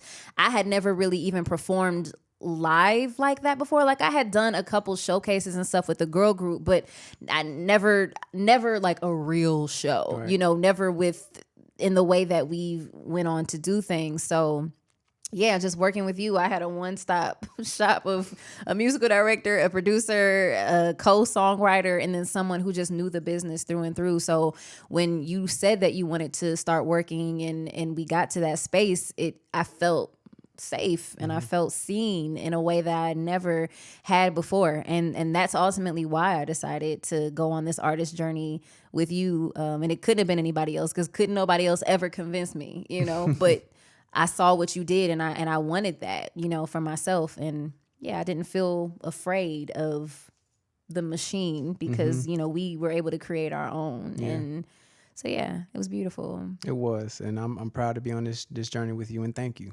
You're welcome, babe. Yeah. You're welcome. So I'm curious, in your time of us meeting and going through your artist journey and figuring out your brand and everything, would you do anything differently now? Yes. There's a lot of things I would have done differently. I allowed too many people outside of our bubble, because they didn't understand. They didn't have the foresight. They didn't know what we were doing, because it was something that hadn't been done yet. Like, we were putting such a huge emphasis on covers at a certain moment. But then because I was in, a publishing deal, and, we both were we had the same manager, which is ultimately how we got into that writing camp together. But, he's looking at things from okay, so y'all are going to do a project. Devin's gonna be the executive producer. What if No ID wanted to produce for you? Like, what are you gonna do then? Like, no, don't sell yourself short. Looking at things from, again, that same major label perspective. And because I didn't really know, and again, I didn't listen to them in that sense. I was like, nah, I trust him. I feel comfortable with him. I feel safe with him. And I gave this example of No ID, Timberland, Pharrell, they were all who they were before the world told them who they were. And that's how I felt about you. So if nothing else, I did at least have the foresight to know who you were and that you were good enough to bet my career on and to say like, okay, cool, I hear what you're saying, but just trust that we got that much. But it would be other outside influence like, okay, because you also were the one who, you knew I did impersonations, you knew I did the comedy thing, and you were the one who said, let's put this on your social media too. Because all we were doing was the music stuff, but you're like, you're more than just music, and we have to figure out a way to showcase this and create that whole one woman show, Jade of all trades that we ultimately built, now, but a lot of other people didn't get it. Yeah. And a lot of people would say like, okay, y'all are doing music, but the comedy thing is kind of overshadowing. Maybe you should stop doing it. And I would stop. Or with the covers, we were on a roll with it. And then we were also making original comedy sketches that combine music. It was called A Musical Theater, which was the precursor to Jade of All Trades.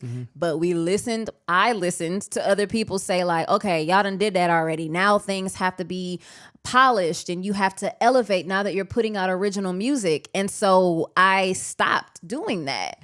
And in hindsight, I deeply regret not continuing to do that, because then I missed the train of the Issa Rays and these people who were building out their own stuff, and it didn't have to be polished. They were creating proof of concepts. And then they were able to take that proof of concept and then shop it to major networks to get the kind of looks that I'm still trying to get, over a decade later, because I cut myself off too short trying to perpetuate an ideal of what it was to be an artist based on that same major label stuff. Like, oh, I can't be doing this. If I got a song out, I can't, I didn't know. I still had a lot of unlearning to do. And so that's my biggest regret, is not seeing that vision through and allowing other people who didn't get it to dictate how I moved. And that happened a few times along the way. And I think now we're at that space where it's just kind of like, fuck everybody, we got this, we know. But yeah, I wish, and honestly, everything happens for a reason. But I do think that we probably would have gotten to a certain space a little bit quicker if we had continued to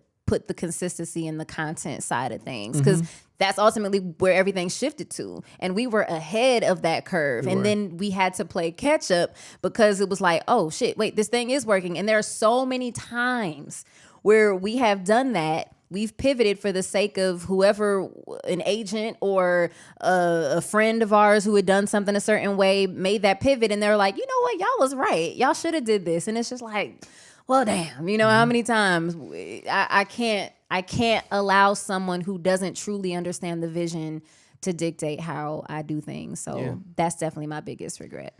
Nah, you hit the nail on the head. It was something very new. There wasn't even monetization on YouTube when we first started. So yeah, it was a very different thing. And like you said, it's hard for people to understand and see things that aren't already laid out for them. But that's where vision comes in. And it happened the way it happened, and I'm glad that we still have vision for what we're doing. Yeah, because even in this now, like even in this indie collective, and so many things that we're still ahead of the game on, that I'm grateful for. But and truthfully, it was a lesson, because I'm glad that it happened in those earlier stages than in where we are now, to second guess myself. It was better to do it then, and we still were able to pivot and kind of pick back up and make it work. But for sure. Yeah. What about you? What are something that you would have done different from what we created with My Artistry? I would have just built out proper business structures ahead sooner. More so just in marketing and email marketing and text marketing and just all the things that ultimately sell what what you're putting out. Because 9 times out of 10, that's the only reason why we buy things is because something made us aware that it was something that you may potentially need. And yeah, we obviously we're just dependent on a lot with social media, and then when the advertising wave came in on socials, yeah, we didn't have a lot of knowledge around that. And I think at that point we had gotten so busy with other things. At this point, I'm now musical directing for a lot of people, arranging for award shows. You're, singing background. Yeah, singing with Rihanna, and just a lot of things that it kind of had us a little bit all over the place. We lost a bit of our team because we moved to LA. Yes.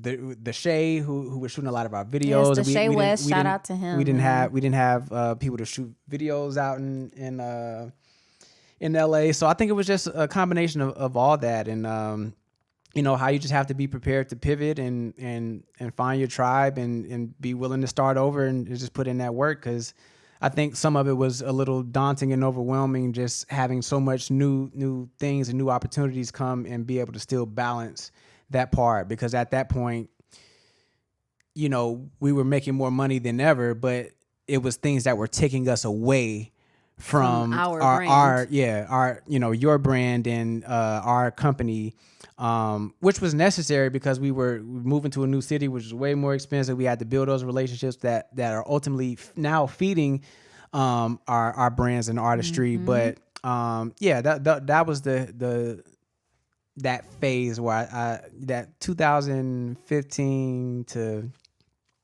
17, that was the time that I would do differently. Yep. Okay. But what would we have done instead, though?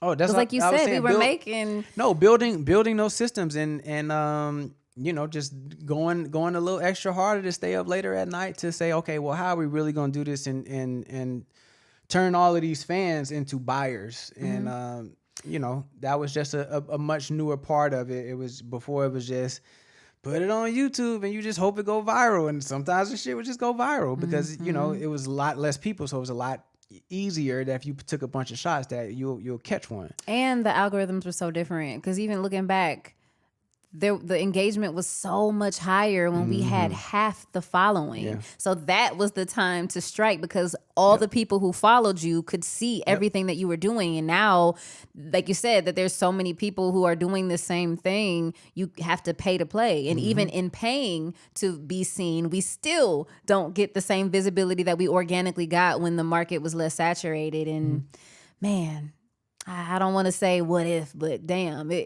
that time really was. That sucks. It's all good. It's all good. But yeah, all lessons that needed to be learned, and that's why we're here and providing these resources to other people so they can be aware, because awareness is everything. Like if you don't know that plant looks like poison ivy, you gonna touch it maybe. But yeah, awareness is everything, and hindsight is 20/20. So take that new vision and just do with your future what you would have done with your past. Come on, that's a shirt. That's a good one. Thank you. That's beautiful. Well, you were kind of talking about all the different things that we were doing and making money, and I want to talk about all the different ways that you've made money in the music industry. Like, so, I can start. I know mine is not as long as yours, so I can go first. Okay. So, and this is just to give, because I think the thing is that a lot of people still think, I know we're out of that mindset, but it's like, okay, I'm an artist, so all I'm gonna do is put out original music, and that's how I'm gonna make money. Is that's the input, that's the output.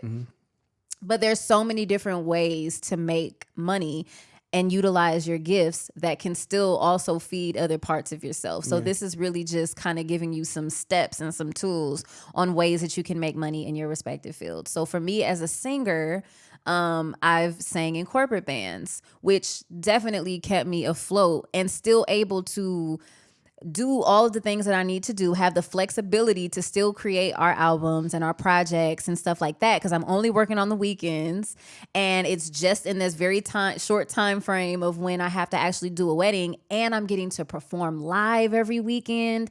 I'm making connections because these people who can afford to have a wedding band got bread. So there were so many people that I met, even just the owners of these businesses, who believed in what we did, and that all helped, the bigger vision. So wedding singing in corporate bands, singing background vocals for other artists is another thing that has now come full circle. I've sung for some of everybody: Rihanna, Lady Gaga, Nicki Minaj, Ariana Grande, Tori Kelly, BB Rexa, Eminem, and that's literally to name a few, y'all, because I've been so blessed to be able to be in that background singing world. Shout out to Adam Blackstone, who is such a good friend to both of us and has given us both so many opportunities in the live music space. But, it's really such a small world. But, once you get in it, there's so many spaces that you can exist, and so many artists who need that sort of support. So background singing, writing for other artists. Let me see. And I guess I'll leave it at this, because I know yours are way more interesting than mine. But they are, though, because you wear so many hats, and that don't make it more interesting just because it's a longer list. I guess not more interesting, but just more diverse, because you have. I'll let you get into your list, so I won't diminish mine. You're right. But yeah, brand deals is another great way, or just, being a creative and utilizing social media and your other skills to make money from social media. Am I missing anything? I think performing, touring. Oh, well, right. And then as an artist, touring, merch,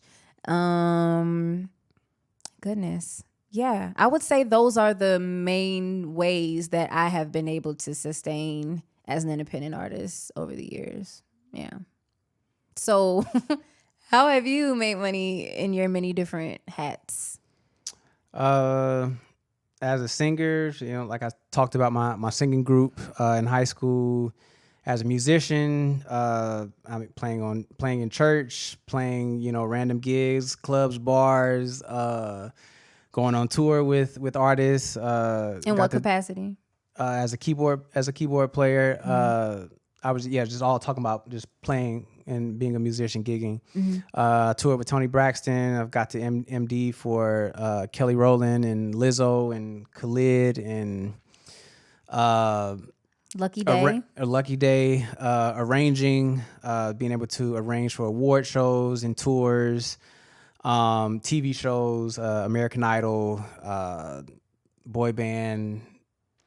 What else? Oh, and to piggyback on you, TV is another way as well. Voiceover work has been really dope. And then doing television, That's My Jam is a really cool show on NBC. Jimmy Fallon, Devin mentioned it earlier in my introduction. But yes, that is another way that I've been able to make money as well, is in the television space. Yeah.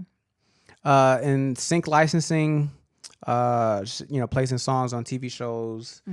I got my first sync placement when I was 18, roughly, on MTV. Engineering, mixing, producing, songwriting, royalties from those, monetization from ads from YouTube, Instagram, Facebook. What am I missing? Managing. Managing. Managing me.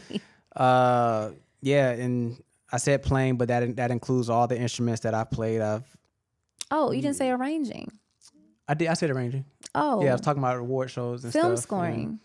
Film scoring. New Edition story on BT, which won a NAACP Image Award for Best Series that year.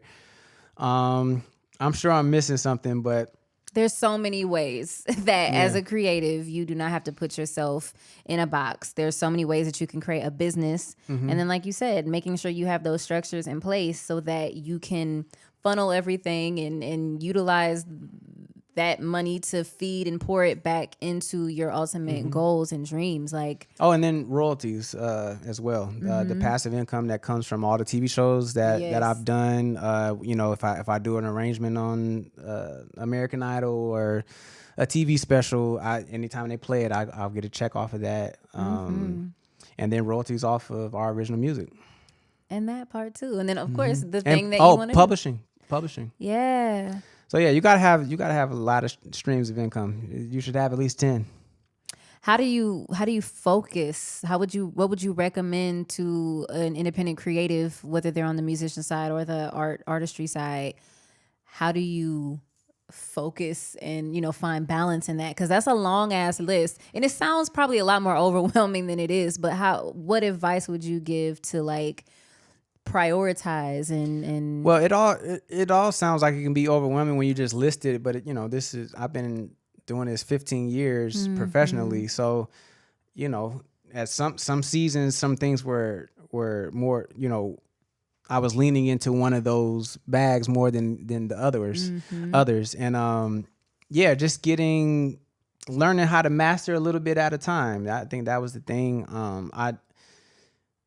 I have learned lots of things at the same time, but I think they were pretty tiered. Like even, you know, going back to my my childhood, it was drums first, and I was able to focus on that for a little bit. And while I was kind of learning how to sing, but singing wasn't like a big thing to me yet. And then once drums was like second nature, then I moved it more into singing and playing, and then that led me into producing. And you know, so it was kind of tiered, and it made sense for my progression.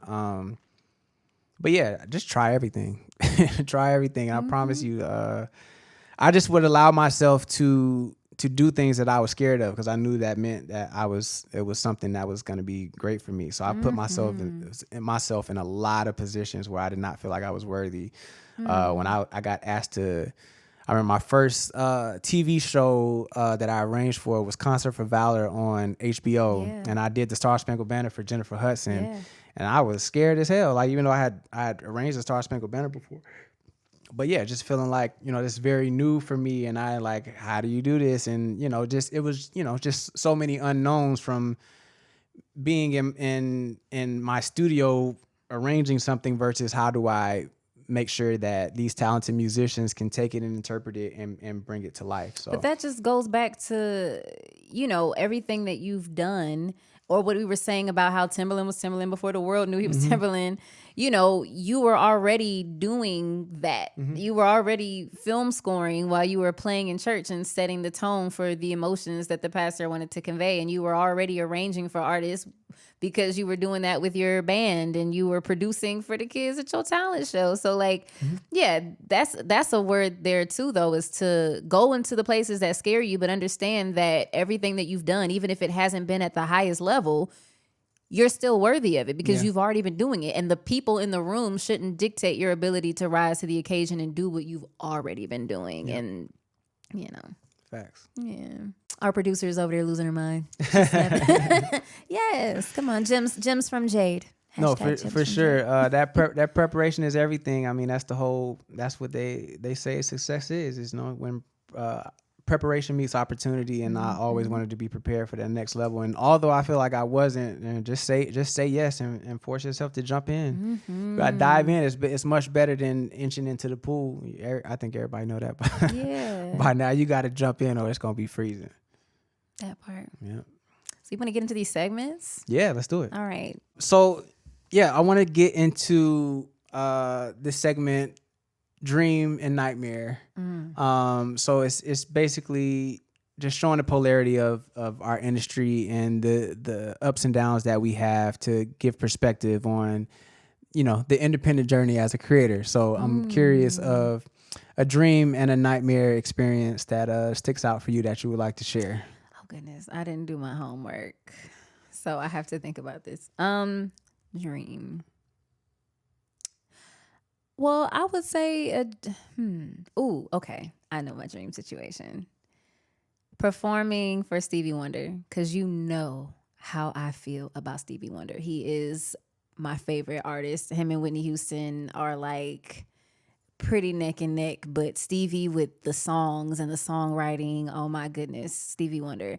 So we did a cover of Overjoyed by Stevie Wonder. And Stevie Wonder heard the cover, y'all. And he does this event. It's called House Full of Toys at the Staples Center every year. It's an annual charity where he performs songs from, one of his albums. And it was my favorite album too that year. Oh my goodness. Why am I having a brain fart and I can't think of the name of the album? That is my favorite Stevie Wonder album. Talking Book? Oh my God, thank you. Yes. I'm like, Book of Life, Book of and it was, oh yes, Talking Book. Book of Mormon. Not Book of Mormon. Yes, but so Ricky Minor, I believe it was, reached out to you and said Stevie Wonder wants to meet Jade. And I'm like, I thought you were playing. I could not believe it. They were having a rehearsal at Center Staging out in Los Angeles. So me and Devin and our son, we went and watched him rehearse. And I was just, I was kind of trying to keep my shit together, because it's Stevie Wonder. And so he's getting ready for the event, and it's, Christmas time as well. So he asked me if I knew any Christmas songs. I'm like, yeah. So I sang Oh Holy Night there at the rehearsal for him. And he said, okay, so you want to perform it tomorrow? And oh my God. So a dream. And not only that, so it's Staples Center. It's a huge venue. So many people there. Stevie Wonder introduces me, and he gives me the most beautiful introduction. It gives me pleasure and honor to let you hear, if you haven't heard her already, sing incredibly well. Oh, I should be a manager. Wow. Ladies and gentlemen, Jade Novah.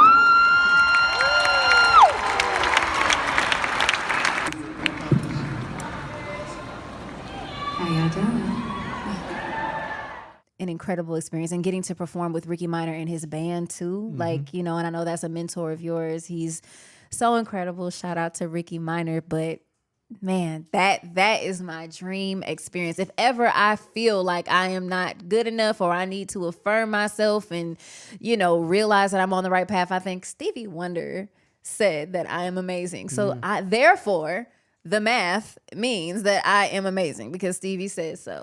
And so, man, that was a dream. Yeah. Stevie know what he's talking about for sure. Stevie, I love him. What about The Nightmare? Okay, The Nightmare. Oh, maybe I should have started with that because I felt so good and giddy. A nightmare situation. Ooh. Oh, I know. So we were touring, Devin and I, for...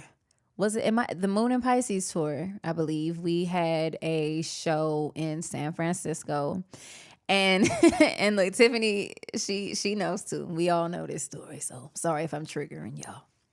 But the show was the beginning of us doing this storytelling kind of fusion, a little bit of comedy, and then a lot of music. So we want our sound right. And, the show, we want the integrity of the show to be maintained no matter where we are. But, we didn't have a sound guy to go with us everywhere. So we were always at the mercy of the sound person that the venue had to give us. And unfortunately, at this venue in San Francisco, the sound guy might have just been used to a certain type of artist who didn't have as many inputs and as much to do. And that's why I mentioned kind of the style of the show, because there were voiceover things and we have in-ear packs and there's so many moving parts. But we're still playing at smaller venues, that aren't really reflective of the type of show that we were putting on. And so the sound guy was trash. Long story short, The Nightmare is the sound guy was trash. We get out there. The sound is blaring in my ears to the point where I thought I was going to go deaf. I had to take my in-ears out. We had to restart the show at least 5 times. Ultimately had to decide that we couldn't perform because we couldn't. He couldn't get it together. He reset the board. Like, I was so embarrassed. I was in tears. All these people were here.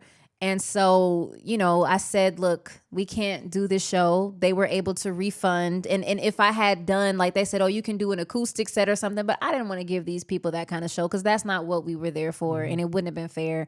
So we had to make that decision to stop. And, you know, I stayed and hugged every single person. And the thing that makes this nightmare a dream, though, is that everyone had so much grace. I am so grateful to the people who were there, and y'all know who you are in San Francisco, because not only did they give so much grace and were so loving, and every single person in the audience who came up to me and that I hugged and that I met had so much encouragement and positivity, like that I was in tears. I'm about to cry thinking about it because it was just such a beautiful exchange in the midst of a nightmare. And then I knew, like, okay, I'm gonna go on Twitter or something. There's gonna be somebody like Jade Novah, so whatever, because they don't know that it wasn't our fault. Not a single person said anything negative about it. Like, it was like it never happened. It was like our little secret. And I mean, until now. But but that was tragic. And I sound guys, y'all need to get y'all shit together, because you can make or break a show that is just, we deserve so much better. And San Francisco deserves so much better.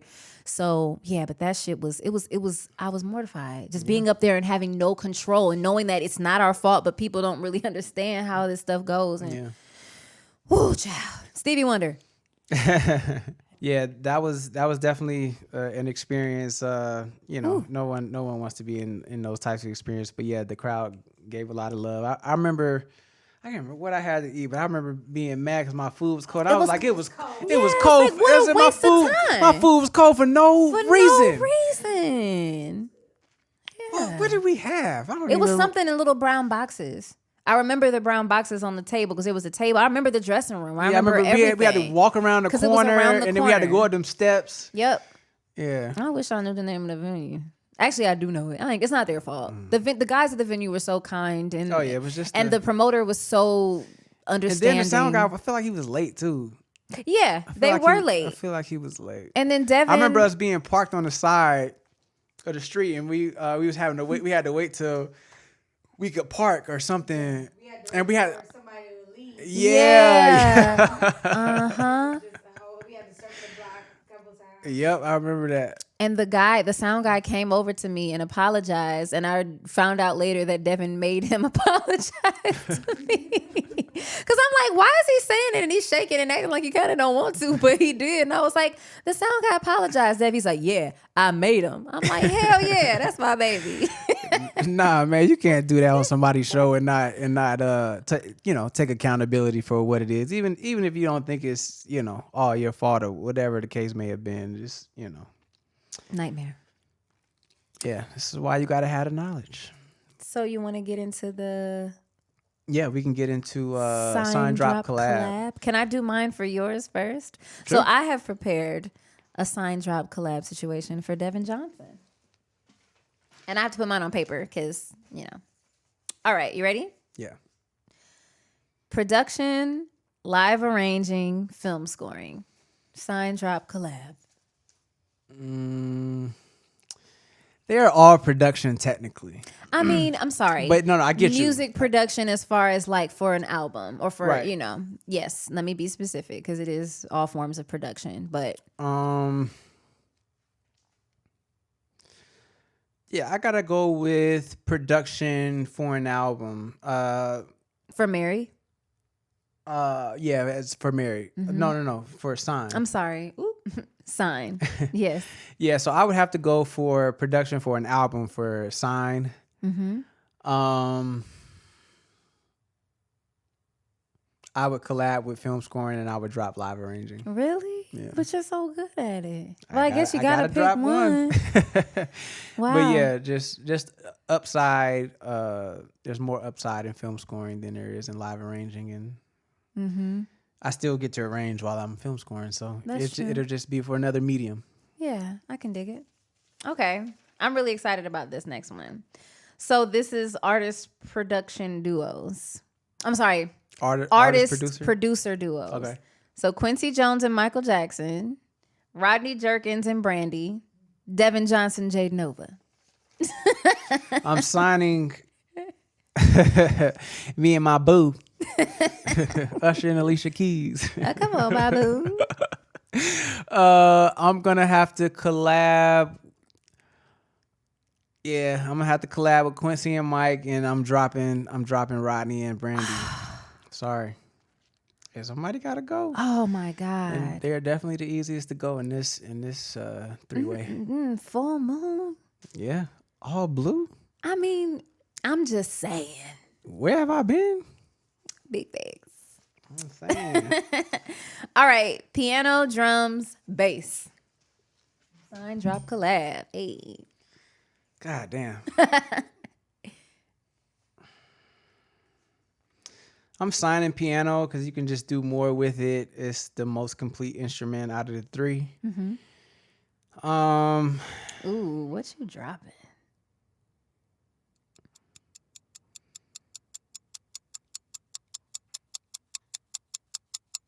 Damn, that's hard. I know, that's why I asked it.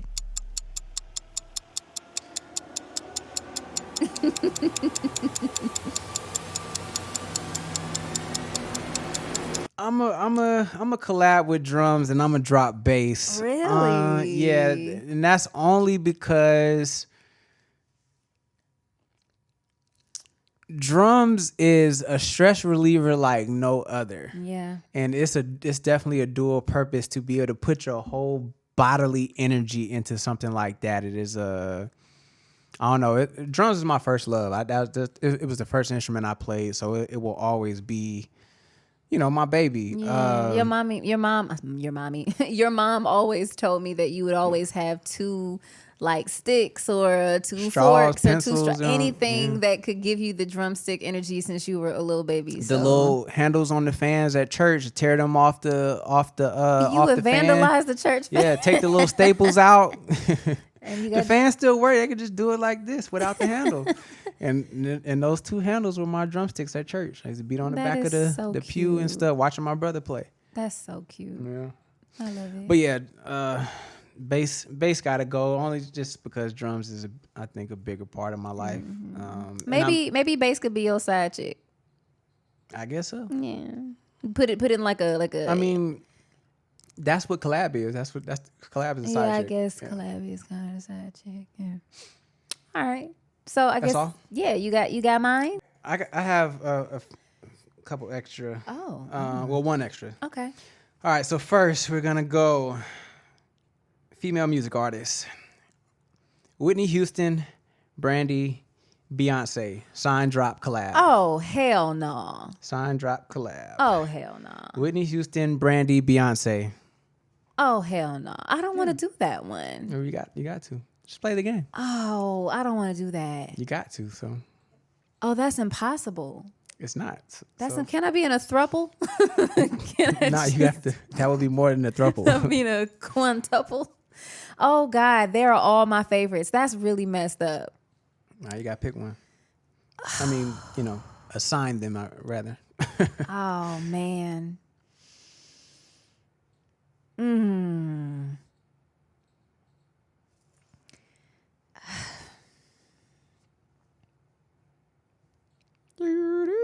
Oh God, that's really tough. That's really tough.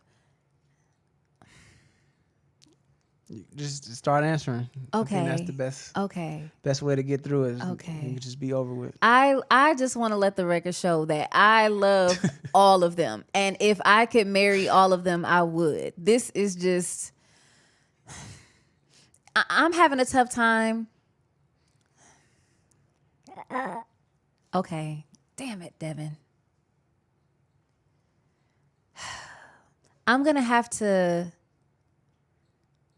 Oh, I can't... Yes, you can. No, here's why I'm struggling. Because Whitney Houston is the greatest vocalist that ever lived. She is a fantastic actress. She's an entertainer. She's a girl's girl. Like, she was just Whitney Houston. And Beyonce is like the most well-rounded entertainer who and not you has giving the most these compliments before you drop somebody. Let me give everybody their flowers first. Because I have to, because these women are literally the foundation of me. Like, these three women are literally like where I created my artistry out of. Like, so it's hard. And Brandy, like, come on. Like, Brandy was my childhood. You want me to do it for you? No. Actually, can you? Yes. Can you do this one? I can't even do this one. And since you have 4, this will just be one that you do for me as my husband. Okay. No, you got to do this for real. I was being funny because I didn't think you was going to go with it. Oh, but man. I got mine for sure. Oh, God. Damn. And Brandy done did Broadway. Oh, man. Cinderella, Moesha. Oh, bruh. Oh, man. Oh, I can't. I can't. Do I go to jail if I don't? Yes, come on. We're running out of footage. I'm so sorry. Out of film. I'm sorry. Not out of film. Oh. I'm going to marry Whitney Houston because she is the blueprint for all of them. Okay. And that's fair. She has to be wifey because without Whitney Houston, there would be no Brandy. There would be no me. There would be no Beyonce. Like, you know, that. So we gonna marry Nippy. Nuptials with Nippy. Oh, well, not marry. I'm sorry. Sign. Sorry. I'm going to sign Whitney Houston. Oh, man. Shit. Brandy, you know I love you, girl. You know I love you, girl. But I'm going to have to collaborate with actually, I don't know. We'll come back to you guys when she has an answer. So I'm going to marry Whitney Houston because she is the blueprint for all of the artists in this. And there would be no any of us without Whitney Houston. So sign Whitney. Collaborate with Beyonce. Yes, because... And what about the third one? Huh? The third one, yo, come on. And then Brandy, unfortunately, just dropping by default. Yes, because that's the game. By default, because I want to collaborate and sign. It's not by her default. too. It's because it's what you chose. It's not a default. And it's only because it's okay. You chose to drop Brandy. It's okay. I would drop her too. No, I would. That was literally That's your order? No, it was beyond. I would sign Beyonce. And- I would collab with Whitney, and I would drop Brandy. The reason why, again, beyond Whitney Houston being the blueprint as the justification for marrying her, what she did in the film world is something that I aspire to with Waiting to Exhale and then creating soundtracks, you know, around it, Bodyguard, and then the soundtracks like Preacher's Wife, like her combining music and acting, which is why Brandy makes sense in that mold too. But then Beyonce gives a whole other well-roundedness as an artist who can give you a vocal, but then can also be commercial as well. Like that's what I took and admired about Beyonce from a very young age, is her ability to be an incredible singer, but know how to be tasteful in moments where it didn't call for that. So she can give you a halo and then she gonna give you a diva as well. Like that I admire so much. And that's in the spirit of Whitney Houston, how she could do I Want to Dance with Somebody, but then also I Will Always Love You. And that's why that happened like that. That was really hard. That took 15 minutes of the podcast. I was Here we go. really stressed. You ready? Yes. We're gonna go comedians. Michelle Buteau, Trevor Noah, Dave Chappelle. I'm marrying Dave Chappelle. You know how I feel about Dave Chappelle. He's storytelling genius. Devin. It's okay. Just like how last time was not real. Here's the reason why. I know it's not real. I know it's not real. I love Trevor Noah, but I'm going to have to go with Michelle Buteau because of what she's doing in the television space as well with Survival of the Thickest, which is the funniest show if y'all have not seen it. And it just got picked up for season 2. So I'm so excited about that. But yes, I think I connect and relate to her a little bit more than Trevor Noah, who is also a genius, who I would also want to collaborate with. But in this instance, we're going to drop Trevor Noah. All right. So we have a 2-part for film directors. Okay. or just filmmakers. Jordan Peele, James Samuel, Quentin Tarantino.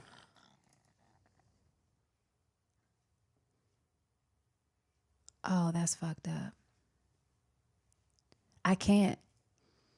And for those who may not be familiar with James Samuel, he did Harder The They Harder Fall They Fall, and The Book of Clarence.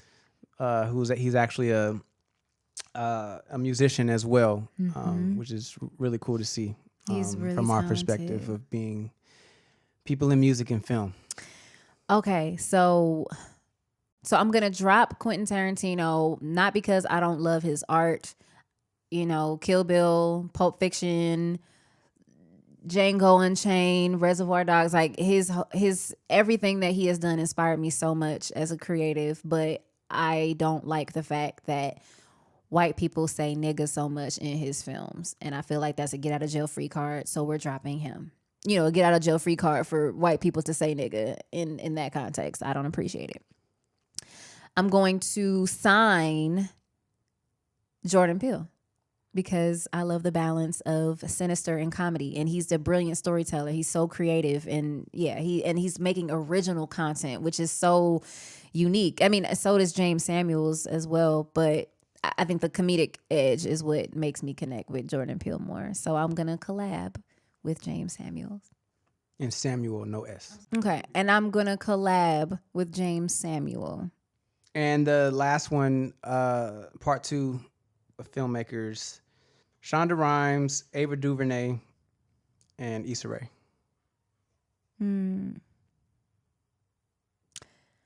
I'm going to marry I'm sorry, not marry. Lord have mercy. I'm going to sign Shonda Rhimes. Yeah, I'm going to sign her. I'm going to collab with Issa Rae. And I'm unfortunately going to have to drop Ava DuVernay, although I respect her so much, but just for the sake of this game, amen. Yeah. Yeah. All That right, was cool. really hard. That was really stressful. I see this. Whew. That took a while. I'm sorry. That Whitney Houston, Brandy, Beyonce thing, that's just not even cool. Like, that's fighting words. That's like, what are you trying to do? So we're going to do the trivia. Tiffany Gordon is providing the trivia questions off camera. All right. Question number 1. First female rap artist to win a Grammy. Number 1, Salt and Pepper, MC Lyte, Queen Latifah, or Missy Elliott. I'm going to go with Missy. I'm going with Queen Latifah. All right. Final answers? Yeah. The answer was Queen Latifah and Salt and Pepper. They were Oh. the same year. What year? They split the category. That was in 95. They tied? They split the category. So they did a rap artist and then a duo collab. Oh, okay. The reason why and of course, obviously all those women are deserving, but I assumed because we're in such a male dominated industry that men would have had the advantages in the earlier parts of hip hop, you know? So I just am surprised that they extended that to women in the early part of the 90s. So that was my thinking, not, you know, but yeah, go. You got it wrong. You got to explain. All right, second question. So wait, Devin has one. So what does the winner get here? What are we doing here? It don't matter. Ooh, foot rub? Sure. Okay. All right. Maybe not, because I'm probably going to lose. Never mind. Who was the first artist to have a hit song that used auto-tune as an instrument? As an instrument? As an instrument. Like As an enhancement, like a part of their voice? So just using auto-tune in a way that was very prevalent. Okay. Okay. Mm-hmm. Number 1, T-Pain. Number 2, Kanye West. 3, Michael Jackson. Number 4, Cher. Share. Do y'all know which song? Do you believe in love after love after love? I can feel something share. Mm-hmm. Share. Because we know 808 and Heartbreaks came after T-Pain. No shade, no tea. All right. Which artist has the most album sales of all time? Ooh. Elvis Presley, Michael Jackson, The Beatles, or Garth Brooks? I'm going to go with the Beatles. I'm going with the Beatles too. I feel like I know Mike is #1 album. Beatles is #1 overall. Final answers? Yeah.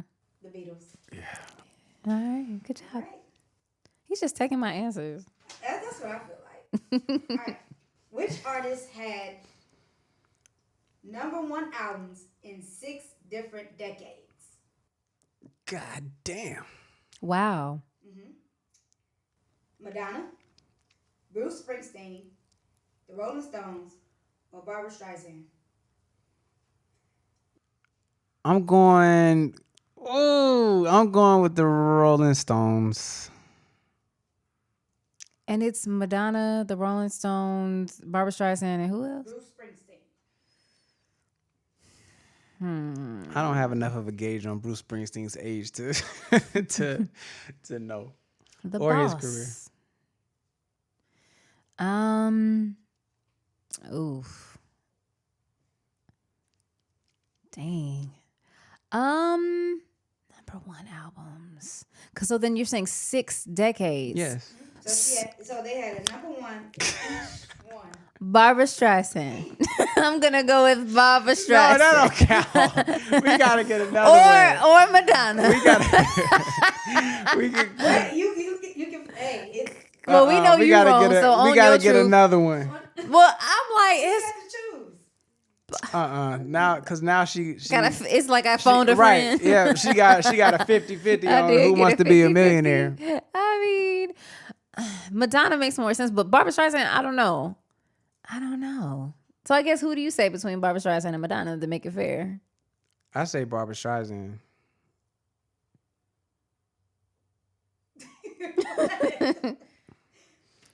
But yeah, this is unfair now. Okay, we can nix it. I would have said Madonna. Okay, so you both would have been wrong. It was Barbra Streisand.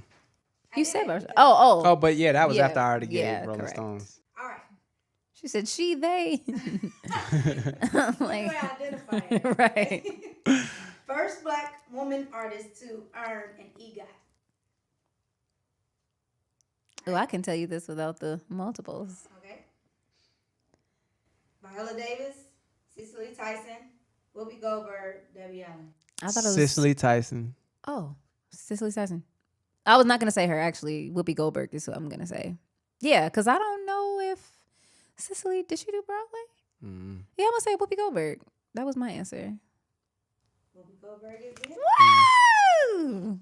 Whoopi, because I think she got a Tony for her one woman show. I What, think we tied now? I think you're tied. we're tied. Is there a tiebreaker? I mean, that would have been a tiebreaker. I mean, Right. I It's don't know, but- All right, so look, we'll go here.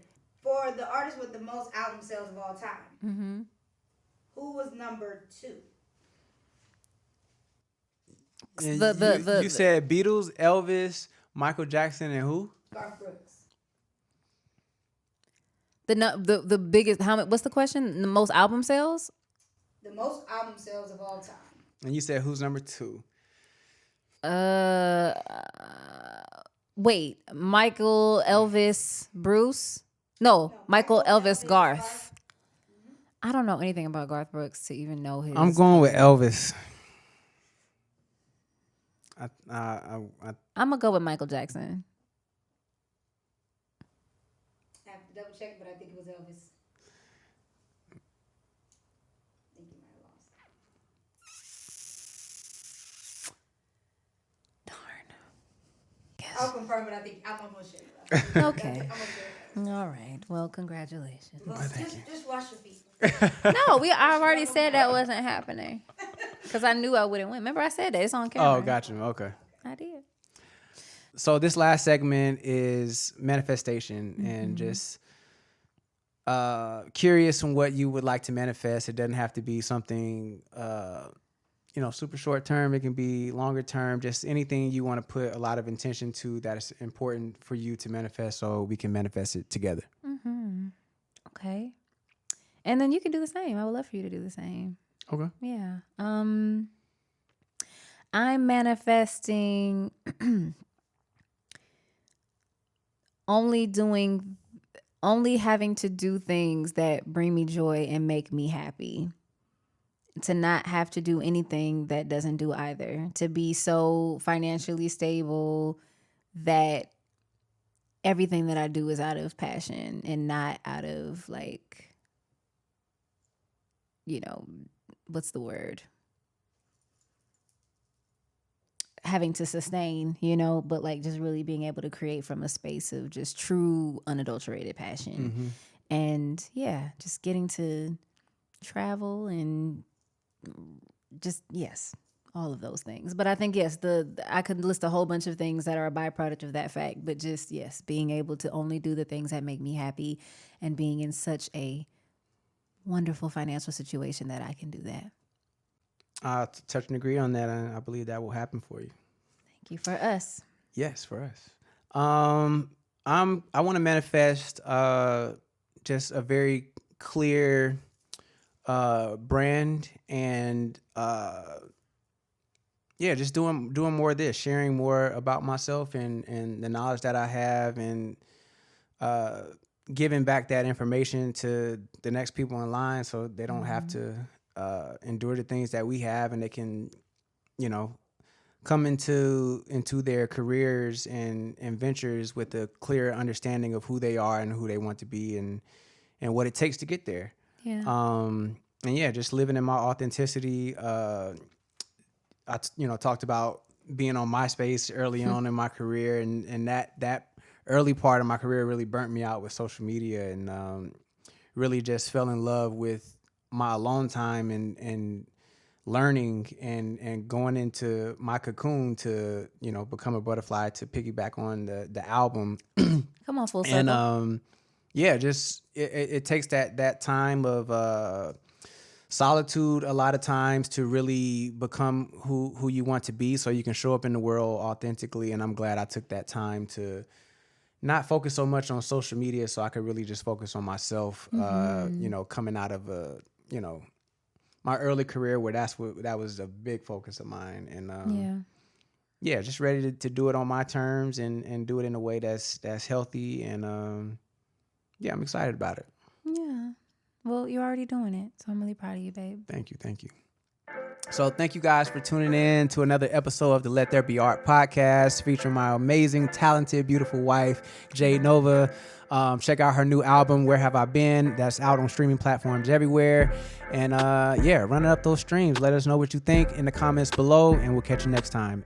Let the people know how they can follow you, Jade. Oh, y'all can follow me at Jade Novah, JadeNovah, on most platforms. And I think TikTok is just Jade Novah Official. And then my website is jadenovahofficial.com. Beautiful. Y'all follow her, and we'll see you next time. Yes. Peace. What was your answer for the second one? Oh, I said Michael Jackson. Okay. It was Elvis? No, it was not. Oh. Who was it? Garth Brooks. Ha! Then who? Then Elvis. That doesn't matter. Yes! Oh, It does! I was the